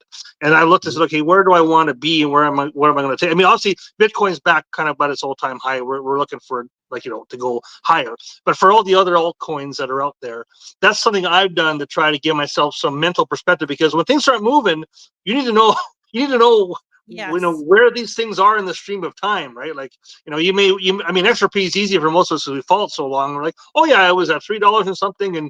But what was, like Theta fuel, like he just said Theta. Well, what was it last time all-time high? $12 and some odd cents. Why does Melissa know that? Why? Ask me why. Why do you know that, Melissa? Why do you know that, Melissa? I got a bag of $12.58 Theta. That's why. Yeah. Or like people talk about chalkboard, Landon. So I mean, that's one thing people can do, I think, to try to mentally keep themselves prepared and if they maybe make those targets, because then they don't go, oh man, this is fantastic, and you realize, oh wait a minute, that was only like a third of his last time high. Well, so I mean, it is a good point though. When I think about Theta, okay, yes, and now I'm much more schooled. When I bought, I fell into the hype, and people that I thought were my friends, I bought it.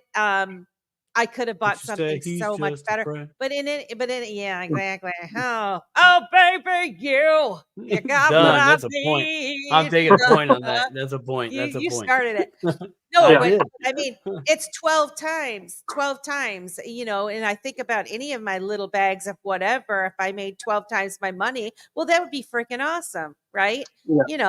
Double or tripling your bag and all of that. And, I had my goals for certain assets that I wanted to buy, my goal bag. Now I am starting to purchase above that amount, to where I'll feel more comfortable to sell some of it, but I have my forever bag, and I'm not even saying forever, but until it reaches a ridiculous price. You know what I mean? If I had, it all depends on what you bought in at. If you bought in at super low prices for, say, XRP, if you were able to get in at 10 cents, 12 cents or whatever, well, yeah, I mean, but if you started dollar cost averaging in and you were paying $1 or over, it's not the same thing. That's good advice. XRP, XLM, Algo, HBAR never went 2021. Those 4 in quant are undervalued big time. 100% agree. Yeah. Like, and those are the funny thing is, well, it's not funny, but those are the ones that you should be really studying up on and packing your bags. I mean, there's some of these other ones that just ripped, and like, what did they really do? They really didn't do much of anything. But the concentration were on some of these altcoins that were just like, you know, funny memes or whatever. But when I didn't really participate in those actually, and I probably could have made some money, but didn't Cardano like 100x? I think I had a friend. Yes, my friend, my one friend, young guy, he bought a big old bag of Cardano. He had, like, for pennies, you know, for nothing, and he bought a house. So he changed his life. He was very disappointed, you know, that it went down so much because but at least he cashed out and he actually benefited by buying a house with his money. So in my eyes, he didn't really lose because now obviously it went way back down. But I mean, he was able to change his life. And so, of course, if I had that kind of a situation where I could make a dent in my life, yes, I will consider it. But for something as valuable as what I think XRP is going to be, or XLM, or HBAR, or VChain, all these types of coins, I'm going to give them a chance. I'm not going to sell it too early. I just am not.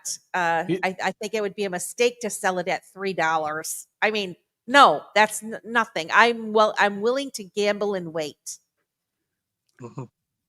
She's a gambler, Mr. I'm a gambler. You know, I'm a gambler. From January 2021 to, or excuse me, January 2020 to September 2021, HBAR did a 55x. Yeah. What was the beginning? Beginning price was a penny all the way up to 55. Yeah. 57-ish, depending. Yeah, somewhere in that range. Like I'm splitting hairs. Yeah. You know, what's it at right now? Let me look. 50, hey, you guys ever use crypto cents? bubbles? Yeah. Crypto bubbles. So I think I love crypto bubbles. If anybody has ever done you got a 10x opportunity right now if you bought HBAR. If you bought HBAR right now today and you waited for it to hit its old all-time high, you got a 10x right here on your hands right now. 10x your money. ISO 222. Like, hello. Once Cardano went 3 XRP to 1 ADA, I put it all in XRP. Yeah. That's another way to do it too. No, but that's a swing. But see, that's a swing. That's a swing trade. Yeah. And that's a play. Like Langdon was bringing up, look at your small coins, those coins that you're just like, I want to be out of this, but I'm not going to be out of it for the sake of being out of it. Like, I'm going to wait until I get into profit. Once I'm in profit, I am so out of here, and I'm putting it into my blue chip coins. You know, that's a really smart play. Even Melissa, for you, I'm like, don't you sell. Don't you sell until you get into the profit. I don't care if it's a damn penny on your theta. You wait. You waited this long. You waited this long. For you dip-a-toers, Simon and I met a couple of years ago, and I had my pain over the theta. And I'm like, what do you think I should do, Simon? And he said, Melissa, you only lose money if you sell. Don't sell it. Don't sell it. And I'm like, okay, that made sense. And so I did. I left it. I every once in a while look at it and I like, ooh, theta. Yeah. Oh, we've all been there. We've all been there. When someone says USDC, for me that's a pain point. I've had a snafu that I get reminded of, a $6,000 snafu. And even now I get a little nauseous, but it's like, okay, that was a lesson. That was an expensive lesson. Mhm.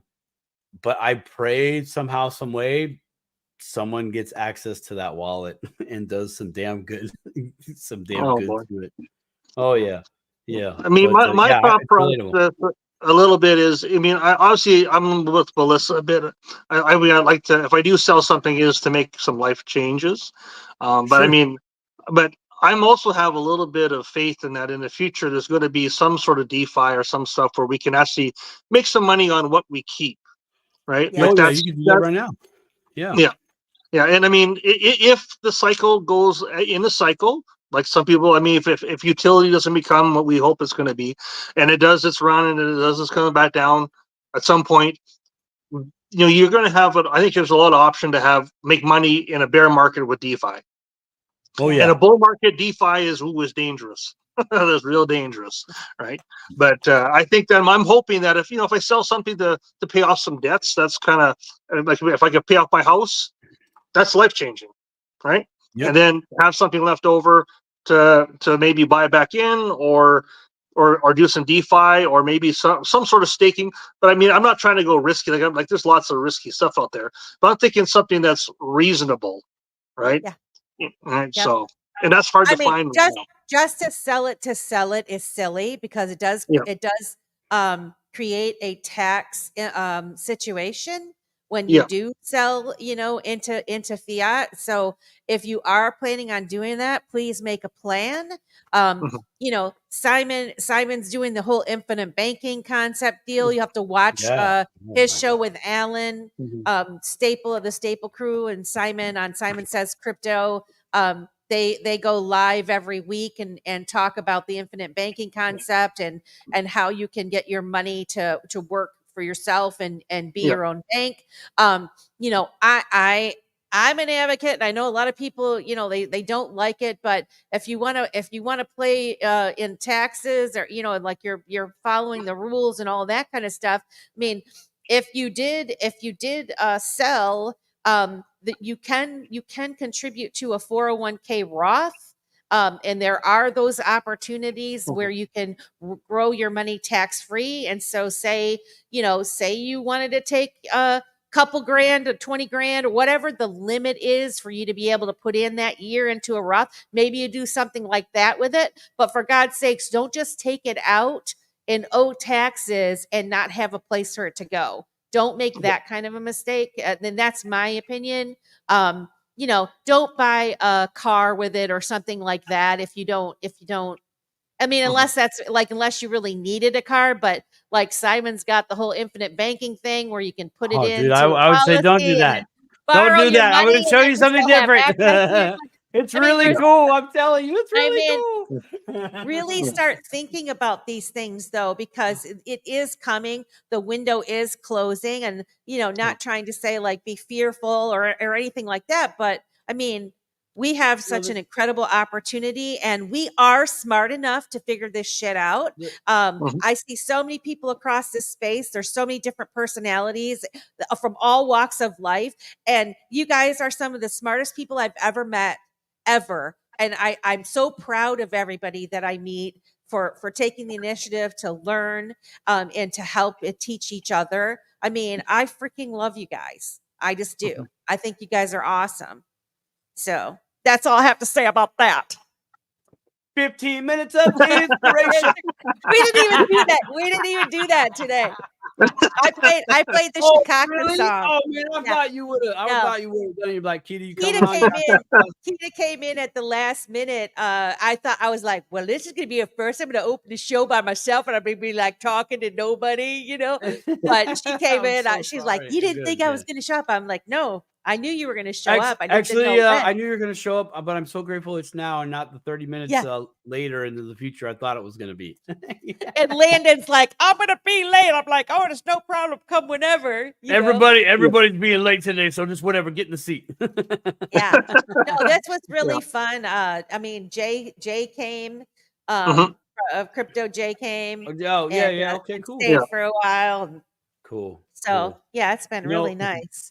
I would like to share a little bit of a 15 minutes of inspiration, actually. Oh, do it. Sure. Yeah. Okay, cool.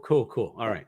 So As you know, here in the States, we had the Hurricane Helen swing through, really devastated a lot of people in a lot of different states.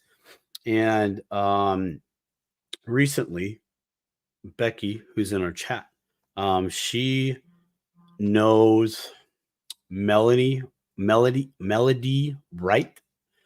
She has a YouTube channel. She talks a lot about real estate. Turns out Melody, Alan Staple watches her channel. He says that she is her favorite, or she is one of his favorite channels to watch when it comes to real estate and things going on. So for Alan to even say that, that's for me, that's like, oh, okay, cool. So I get a call one day, not one day, 2 days ago. It's Alan. He's saying, hey, Becky's got this melody, and he explains who she is. I'm like, okay, so what's okay, great. What do you want me to do here? He's like, well, her mom's church is one of the ones in East Tennessee.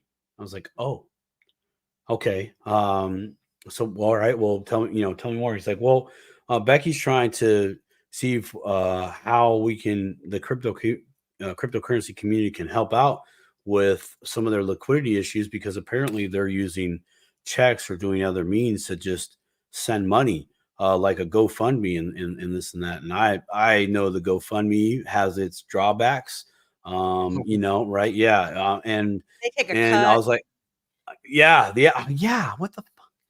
Yeah. Whatever. I'm just so anyway, so I reached out. He's like, can you just call Becky? Because it sounds like we're trying to get something going here to where the crypto community can once again shine like a light in the dark and help out some people in at least in East Tennessee, and who knows where it's going to go on with that. So I reached out to Becky. I talked to Becky for a little bit. She told me the story that that they're not really into crypto. That they just haven't really participated in with it at all. So they need like a crash course of crypto. And so I was like, okay, I'll help. I know this is great though. I'm like, oh my gosh, couldn't have got a better I would rather have you be getting into crypto for a whole different set of reasons. But cool, I accept this challenge. So I talked to Melody. I've been on the phone with her 2 days, just going back and forth. So we got the church that they're signing up with Uphold right now. They have to go through a little bit of a lengthy process because they're an entity, right? Melissa, you told me about that, and they're hip to that. So in the meantime, Melody got her own account at Uphold to help just with transition. We wanted it at Uphold, an entity, versus an Exodus wallet or something like that. Just it just fail safe, right? And show transparency within the community, within the space, and there's a company, right? So but it turns out, after talking with Melody for a little while, or Melody, I'm messing up her name. Sorry, sweetheart. I love you. You're awesome.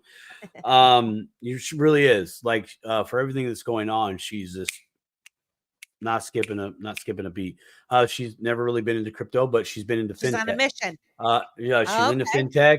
Oh yeah, no, like she has all the makings of, like, I'm like, well, hey, today I was like, hey, how come you're not into crypto? Like you're like from the same mold, and you got the background of like half the people I know that are in this space. Like, what gives, she's like, I'm involved with the tech. I just haven't traded or done the other side of it. I was like, oh, now so you about to get a crash course and see how awesome it is. So anyways, long story short, 15 minutes of inspiration. I feel so humbled. I'm very humbled to be called upon to help build just help some people build a crypto account so that we can send 10 XRP once again to some people in need. And so this church is also trying to Life with Glee. I'll get that real quick. Whoops, wrong screen. Oh dang it, I just brain farted there. This church is also trying is reaching out to other churches in East Tennessee and try to, herd the wagon, so to speak, because they too have been affected and their membership has been affected. I'm like, oh, this is great. This is going to be awesome to be able to see how this plays out. And yes, let's try to do other states. Or if you are into crypto, here's the inspiration part. If you're into crypto, okay, and you have a connection to North Carolina, South Carolina, Tennessee, Georgia, or Florida, right? And some devastations happen. We know how the officialdom drags their feet with red tape. Yeah. Educate them, okay? Be open and honest and transparent. Educate them of, hey, your leadership could have a cryptocurrency account, okay, officially. We can send you funds. You can use it in the immediacy. You can liquidate. You guys, if you're a church, it's tax-free for y'all. For us, we can write down donation in the memo. Whoop, bye. Right? Donation. Right? Which, that can get some other tax stuff. But if you're out there and you have any connection or you'd like to participate on this ride, links and all that stuff will be coming out for various channels. I know the Stable Crew is involved. I know we're going to try to reach out to DAI, DAI and Brad Kimes. Right. Yeah. And we're going to reach out to them. But yep. And we're just going to, but transparency is the key. That's been my focus. I'm like, look, if we do this, one of our biggest things in this space, the crypto space, is transparency. We need the transparency. We need to know the people, and then again, that's why we're going with exchanges and not an app, right? So because when money gets when money gets involved, Uphold is a good suggestion. Well, and then that's all Becky right there, because Uphold allows you the amount of funds that you're able to send to your debit card as an entity. Whoo! They could do some good work real quick. Like, there's no red tape. It's sell you XR or send you XRP. You instantly liquidate on the market. Boom. And you got it on your card instantly. You can go do good today, right then and there. And, my suggestion though, to them here in the future is like, hey, you should sandbag some of this stuff.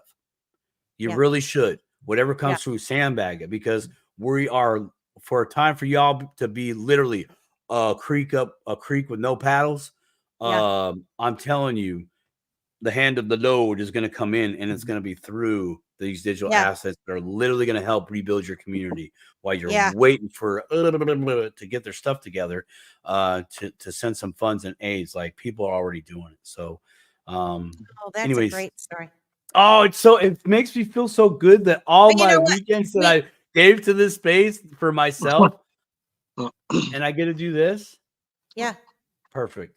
Go ahead, Melissa. I mean, I'm just saying that there are so many people out there like yourself, like me, like Landon, like Becky, like Life with Glee, like all these Uncle Buster, Keda, all these people, Keda, everybody, like everybody, Crypto for Life. Yep. That are willing to help other people. And you're right. I mean, getting an account set up with Uphold is relatively easy. I mean, they have to give their paperwork and all of that kind of stuff, but they can get it set up. They can get it linked up with their bank account. And you're right.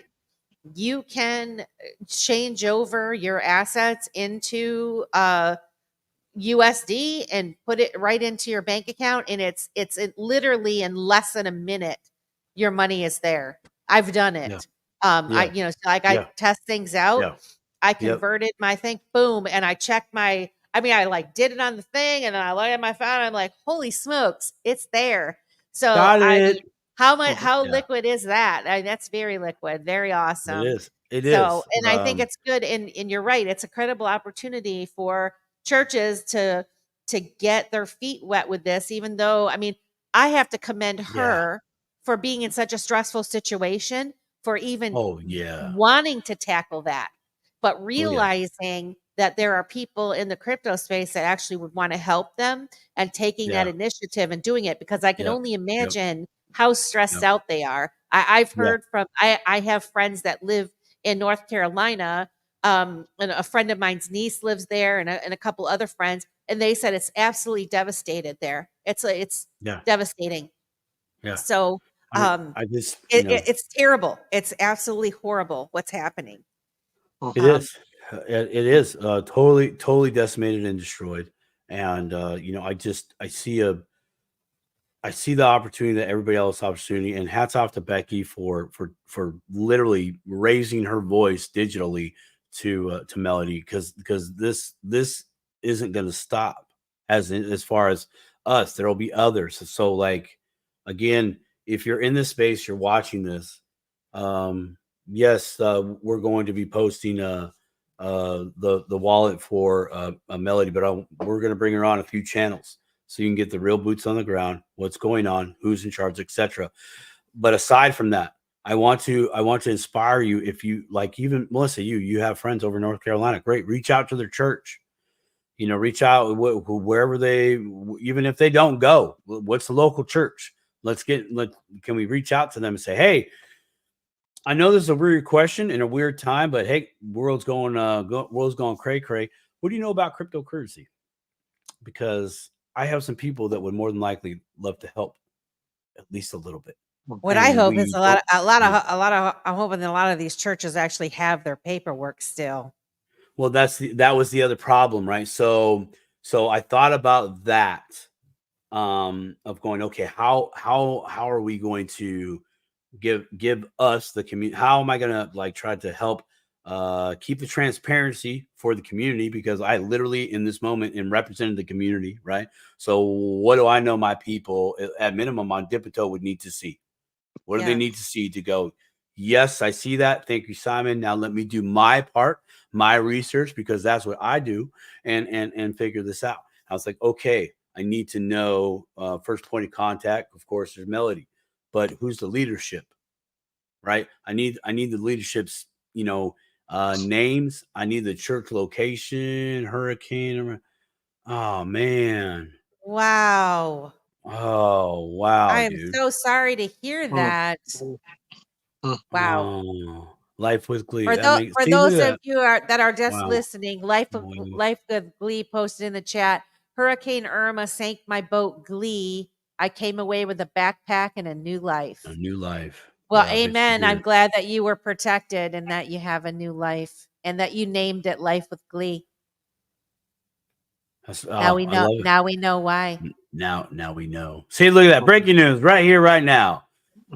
The code of our handles. The true story of your handle. No, that's great. That's a horrible tragedy. But you did get a new life. So yes, that's my 15 minutes of inspiration. I want to inspire you to do what Becky did. Reach out. If you know somebody in those affected states, reach out, get a dialogue going, because they're going to need help. They really are. You know, not everybody's going to make it to the United States government tent. No, you know what I mean? Like they have no paperwork. They might have one cell phone, and in our space, that's all we need. Starlink is allegedly on the way to a few locations. I don't remember where, but there's the internet. Yeah. We need a device and we need internet. That's all we need to do globally to do this crypto thing, you know, to make stuff happen real quick, real fast, you know? So anyways, oh gosh, hold on. That's been affected. I know. Dude, you know one thing I take from what you just talked about there, Simon, other than, I mean, obviously it's a tragedy and be able to help people is a wonderful thing, but it also tells you how early we are. In this space. Absolutely. No, facts. Like it's, like here you have like all these, thousands, hundred thousands of people or more affected. And you talk to one person out of that group of church of say 300 or 400 people. And that's your only point of contact that even has an idea what you're talking about. Yeah. Right. It's just, it's so early. I mean, it's mind blowing because we're in it all the time. We just live and breathe it. Yeah, we think everybody is in it, right? Yeah, and nobody is. Yeah. No, that's so true. I mean, I still have those days, and I know Melissa does too, where we're just like, these people don't know, and it's like we're the ones in shock.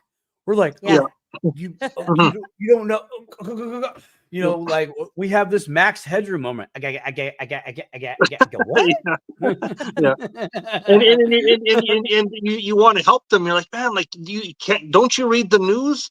Yeah, I read the news. I'm like, but do you go deeper than what you look in the news? Do you really like research and see? Oh, no. Yeah. Hold on. Do you read the news like this? Yeah. Swipe or left. Do you read the news swipe like left? Swipe left. Yeah. Swipe right. Or do you read like this? Yeah.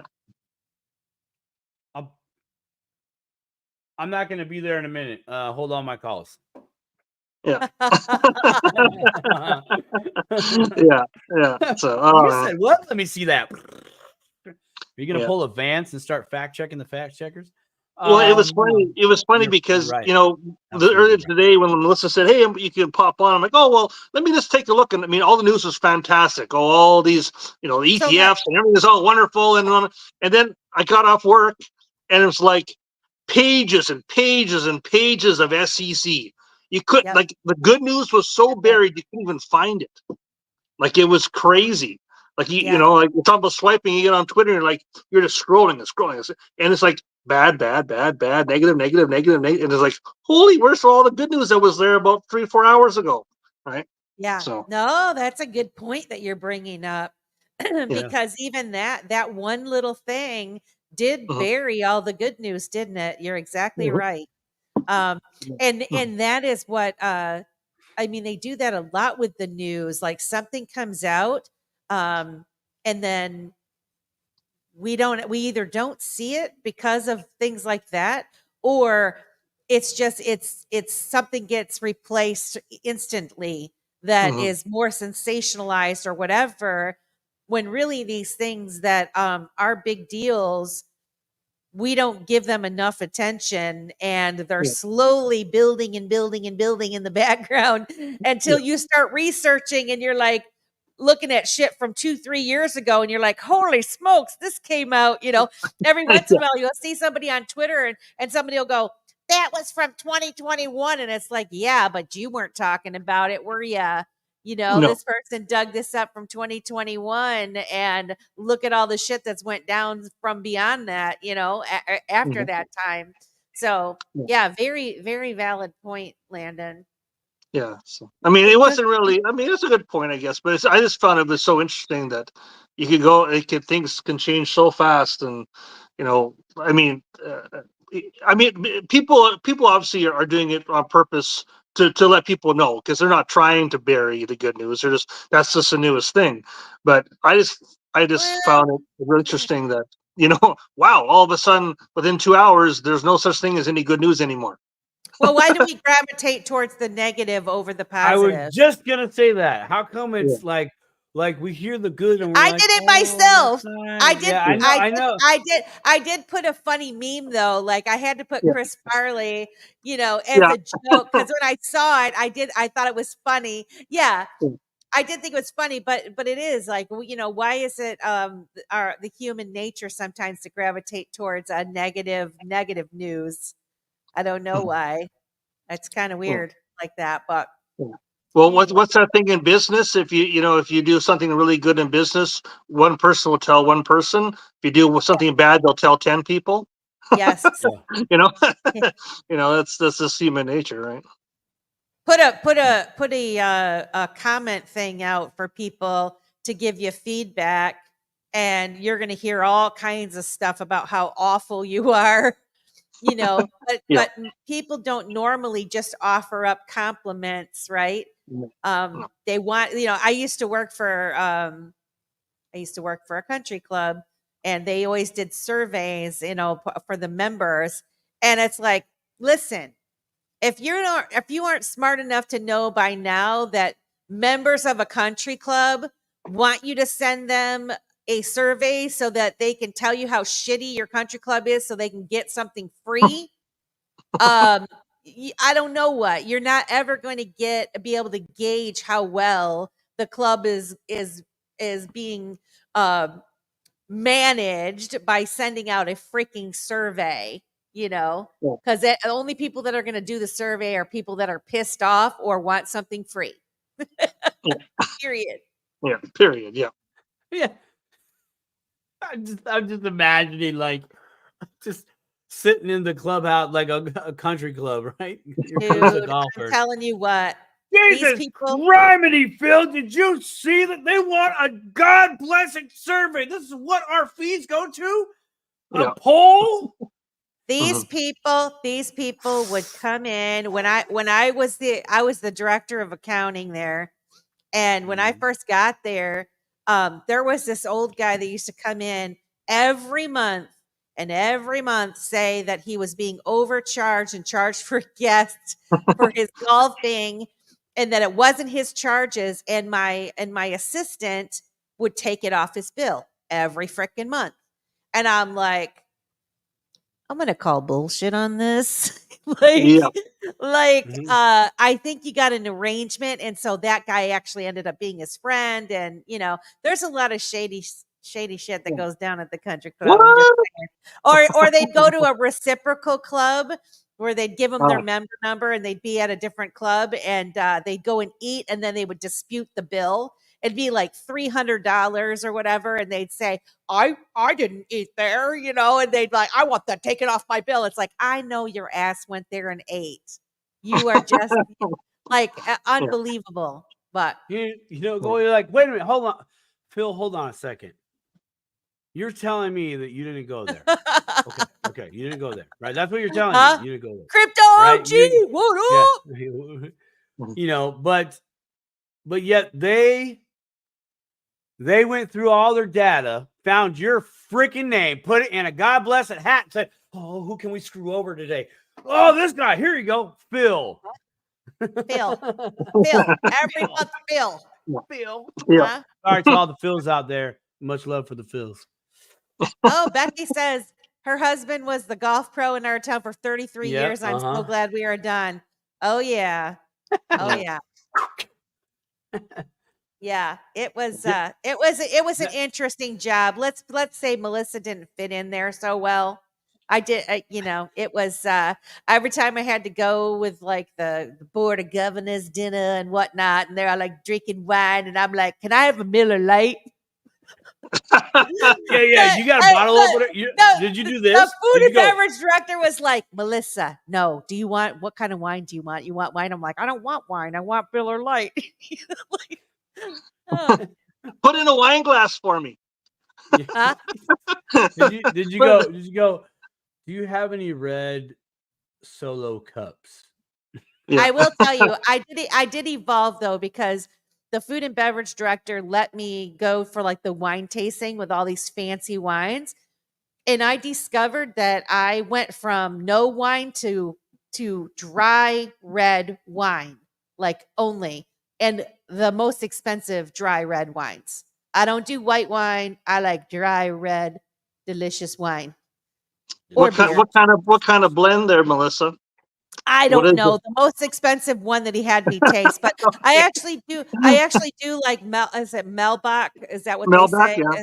I like that one. And Shiraz, that's another one. Shiraz was good too, yeah. Those are not super expensive, but the ones that he was having me taste, he was shocked because he didn't think I would like it because I didn't drink wine.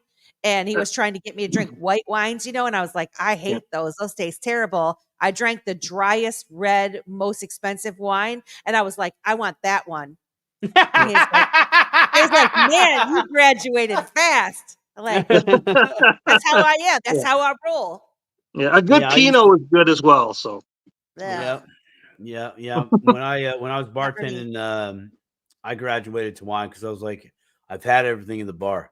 I've had all the beers, you know, I've had all the shots, I've had all the whiskeys, I've had all the rums. Like I was like, I want something different.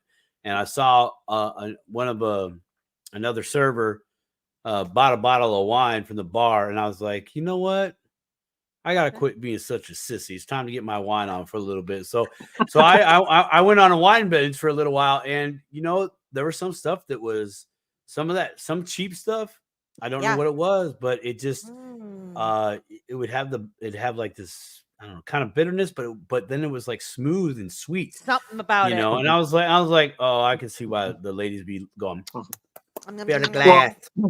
Some of your best wines, like some of your best wines that are expensive, aren't always the best for just drinking. They're good with a meal. When you need a meal to really bring out the flavor of it. If it's just for drinking, it doesn't. You're like, it's just a wine. No. You know. Yeah. I mean, that's what I liked about wine, bourbons, whiskeys. Like when you really, it really comes down to the flavor, and some of the process that they go through to achieve that flavor. And then after 3 or 4 of me, like, let's have some more. Just give me the bottle. Some of that whiskey, I drank really expensive whiskey, and I'd like took one sip of it, and my body was like, no. Was I felt it the burn going down, and all of a sudden I felt like a wave, like my face got all hot, and I was like, oh hell no, am I drinking this? No way, not doing it. Can't do it. I drink vodka. I'll drink vodka, but I can't do the whiskey. But I mean, I want to taste the fancy whiskeys or try some of those drinks, but no. Yeah, I see. In November, I'm going on a whiskey tasting, event. Yeah. So okay, it's going to take me 10 hours to get there, but my buddy, maybe if you ever heard of Banff National Park, maybe in Canada. So it's a pretty famous place. So just off of there's a little place called Canmore, and they're having this big fancy Scotch tasting thing there for the weekend. So I got wrangled into going to that. So it should be fun, but we'll see what happens. I may not be able to send any pictures. So XRP remembers crushing grapes with the bare feet to make the wine. Lucille Ball did that too. Yeah. You guys remember that video of the person that was doing the squashing the grapes with their feet? It was a newscaster, and she fell off of the platform. I think so. Yeah. It was pretty funny, but I mean, she really did hurt herself bad. Yeah. But people would play it over and over again because of the way she sounded when she fell. But yeah, that was. I do remember the Lucille Ball smashing the grapes with her feet. I've never done it. I'd like to try it. Ow! Oh! Yes, that's toe jam. That's the one, Kurtoji. I felt guilty for laughing about it but it was really funny. And then I think they even made a song about it. Huh? Is that in Alberta? Northern Living? Yeah, it's in Alberta. Yeah, it's in the Berta. Yeah. Well, my friends, we're running late. Well, I appreciate it. What are some final thoughts? I want to thank we have 138 people watching. Please 138 of you. Like, share, and subscribe to VTHO. We're at VTHO on YouTube and at VTHO on Rumble. We're small. We're trying to grow. We're doing our best. I mean, shout out to Uncle Buster and XRP Slave and Becky and Life with Glee. Yeah, I mean, you guys. The secret weapon. The secret weapon. Yes. All of our beautiful friends that come here. And definitely Simon and Landon, check out Uncle Buster's show. When I'll send you the link to his channel. Okay. And they had like I don't know if it was like coffee chat or whatever, but I've been listening to it. It's very entertaining. And every once in a while they throw the link out there and just like random guys come, come on the show and talk. And I think you guys would fit in with these fellas. Go dig it. Cool. Yeah. Oh yeah. He says we close. Good show. We close. Yeah, you are. It is a really good show. I love it. So I'll say a couple final words before we're done. Yeah. Okay. So I'm going to use the word. There are no coincidences. Huh? So Amen. you look at the last week we've had all the major news. You got the missile attack. Then you have good news, then you have bad news, and then it's all about the So remember that there are no coincidences, people. So just keep your head on a swivel. Don't get shaken out. Know what continue to research what you have. Keep the. I guess it's a form of faith in some ways. I guess so. Keep the faith, as it were, and don't get shaken out. Don't let them get distracted. We're in good times are coming. Don't let this minor setbacks, so-called setbacks, get you down, right? So that'd be my final thoughts. We're so close. We made it this far. Amen. Right. I appreciate you. That's great. Mm-hmm. What about you, Simon? Oh, those are man. You want me to follow that up? Holy crap! Drop I know, right? I'm gonna piggyback on that a little bit. Stick to your plan. Mm-hmm. Keep your faith. Just stick to your plan.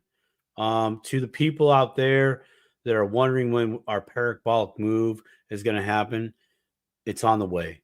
We have history, recent history, that showed that we did break a pattern, and it's on the positive side.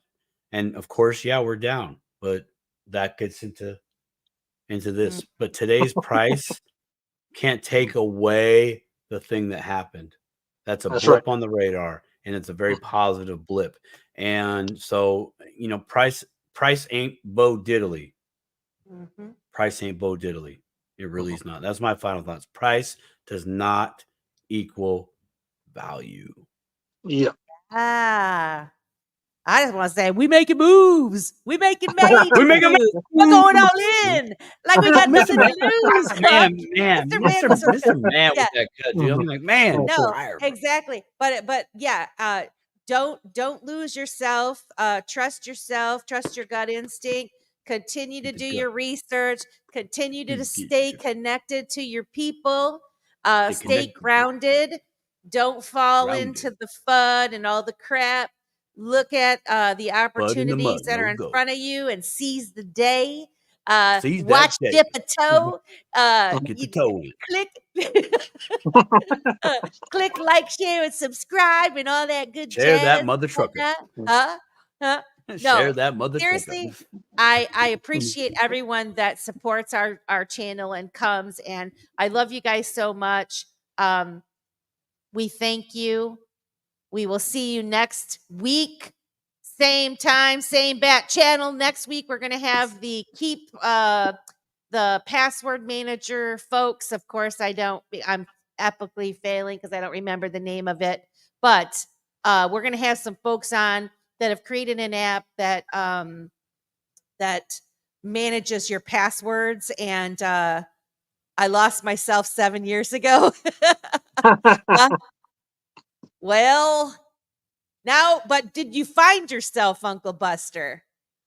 I found myself. I mean, I was watching this thing where this girl is on Twitter and she's talking about how she loves herself. She's been looking for somebody her whole life that would support her and listen to her and care about her and encourage her and all these things. And she realized the person that she had been looking for her whole life was herself, and to appreciate herself. And I'm like, damn, girl, you go, because that is what we all need to do, is to trust ourselves, listen to ourselves, know that you can do this. If any of you people that are dipping a toe, or you just came across this channel, you don't know who the crazy redhead is on here, what am I talking about? Or the crazy Simon says is. But when you think this is too intimidating and it's too, you can do this. You got this. This is like the greatest opportunity of your lifetime, of your children's lifetime. Give it some attention. Do the work. Crypto ain't for sissies, but you got it. You can do it. And I do want to add to that. Whenever in doubt, reach out. Whenever you're in doubt, reach out. Seriously, like please, like, for the love of Jesus and everything holy and anything else far in between. We're just normal people. Bringing Twinkies back. Please reach out to people in this space. If you have any questions, of something new, some update, some news you heard, take the time, rewind, and get your answers. And seriously, don't make a move until it makes sense, till you can corroborate. You know, you can't cut that hair twice. No, you can't. You gotta wait for it to grow back. Once you cut back. them bangs too short, it's like there. We're done. And sometimes it don't. Sometimes it don't grow back. How my hair look? It don't grow back. It don't grow. No. But yeah, you pluck that eyebrow off, it's gone. Yeah. When in doubt, reach out. When in doubt, reach out. We're done. Good advice. Oh yeah. Whoa. All right. We love you guys. We will see you. We will see you. Thanks to everybody who came out tonight. And we will see you next week, 8 p.m. Wednesday at VTHO. See you later. Good night. Gotta go.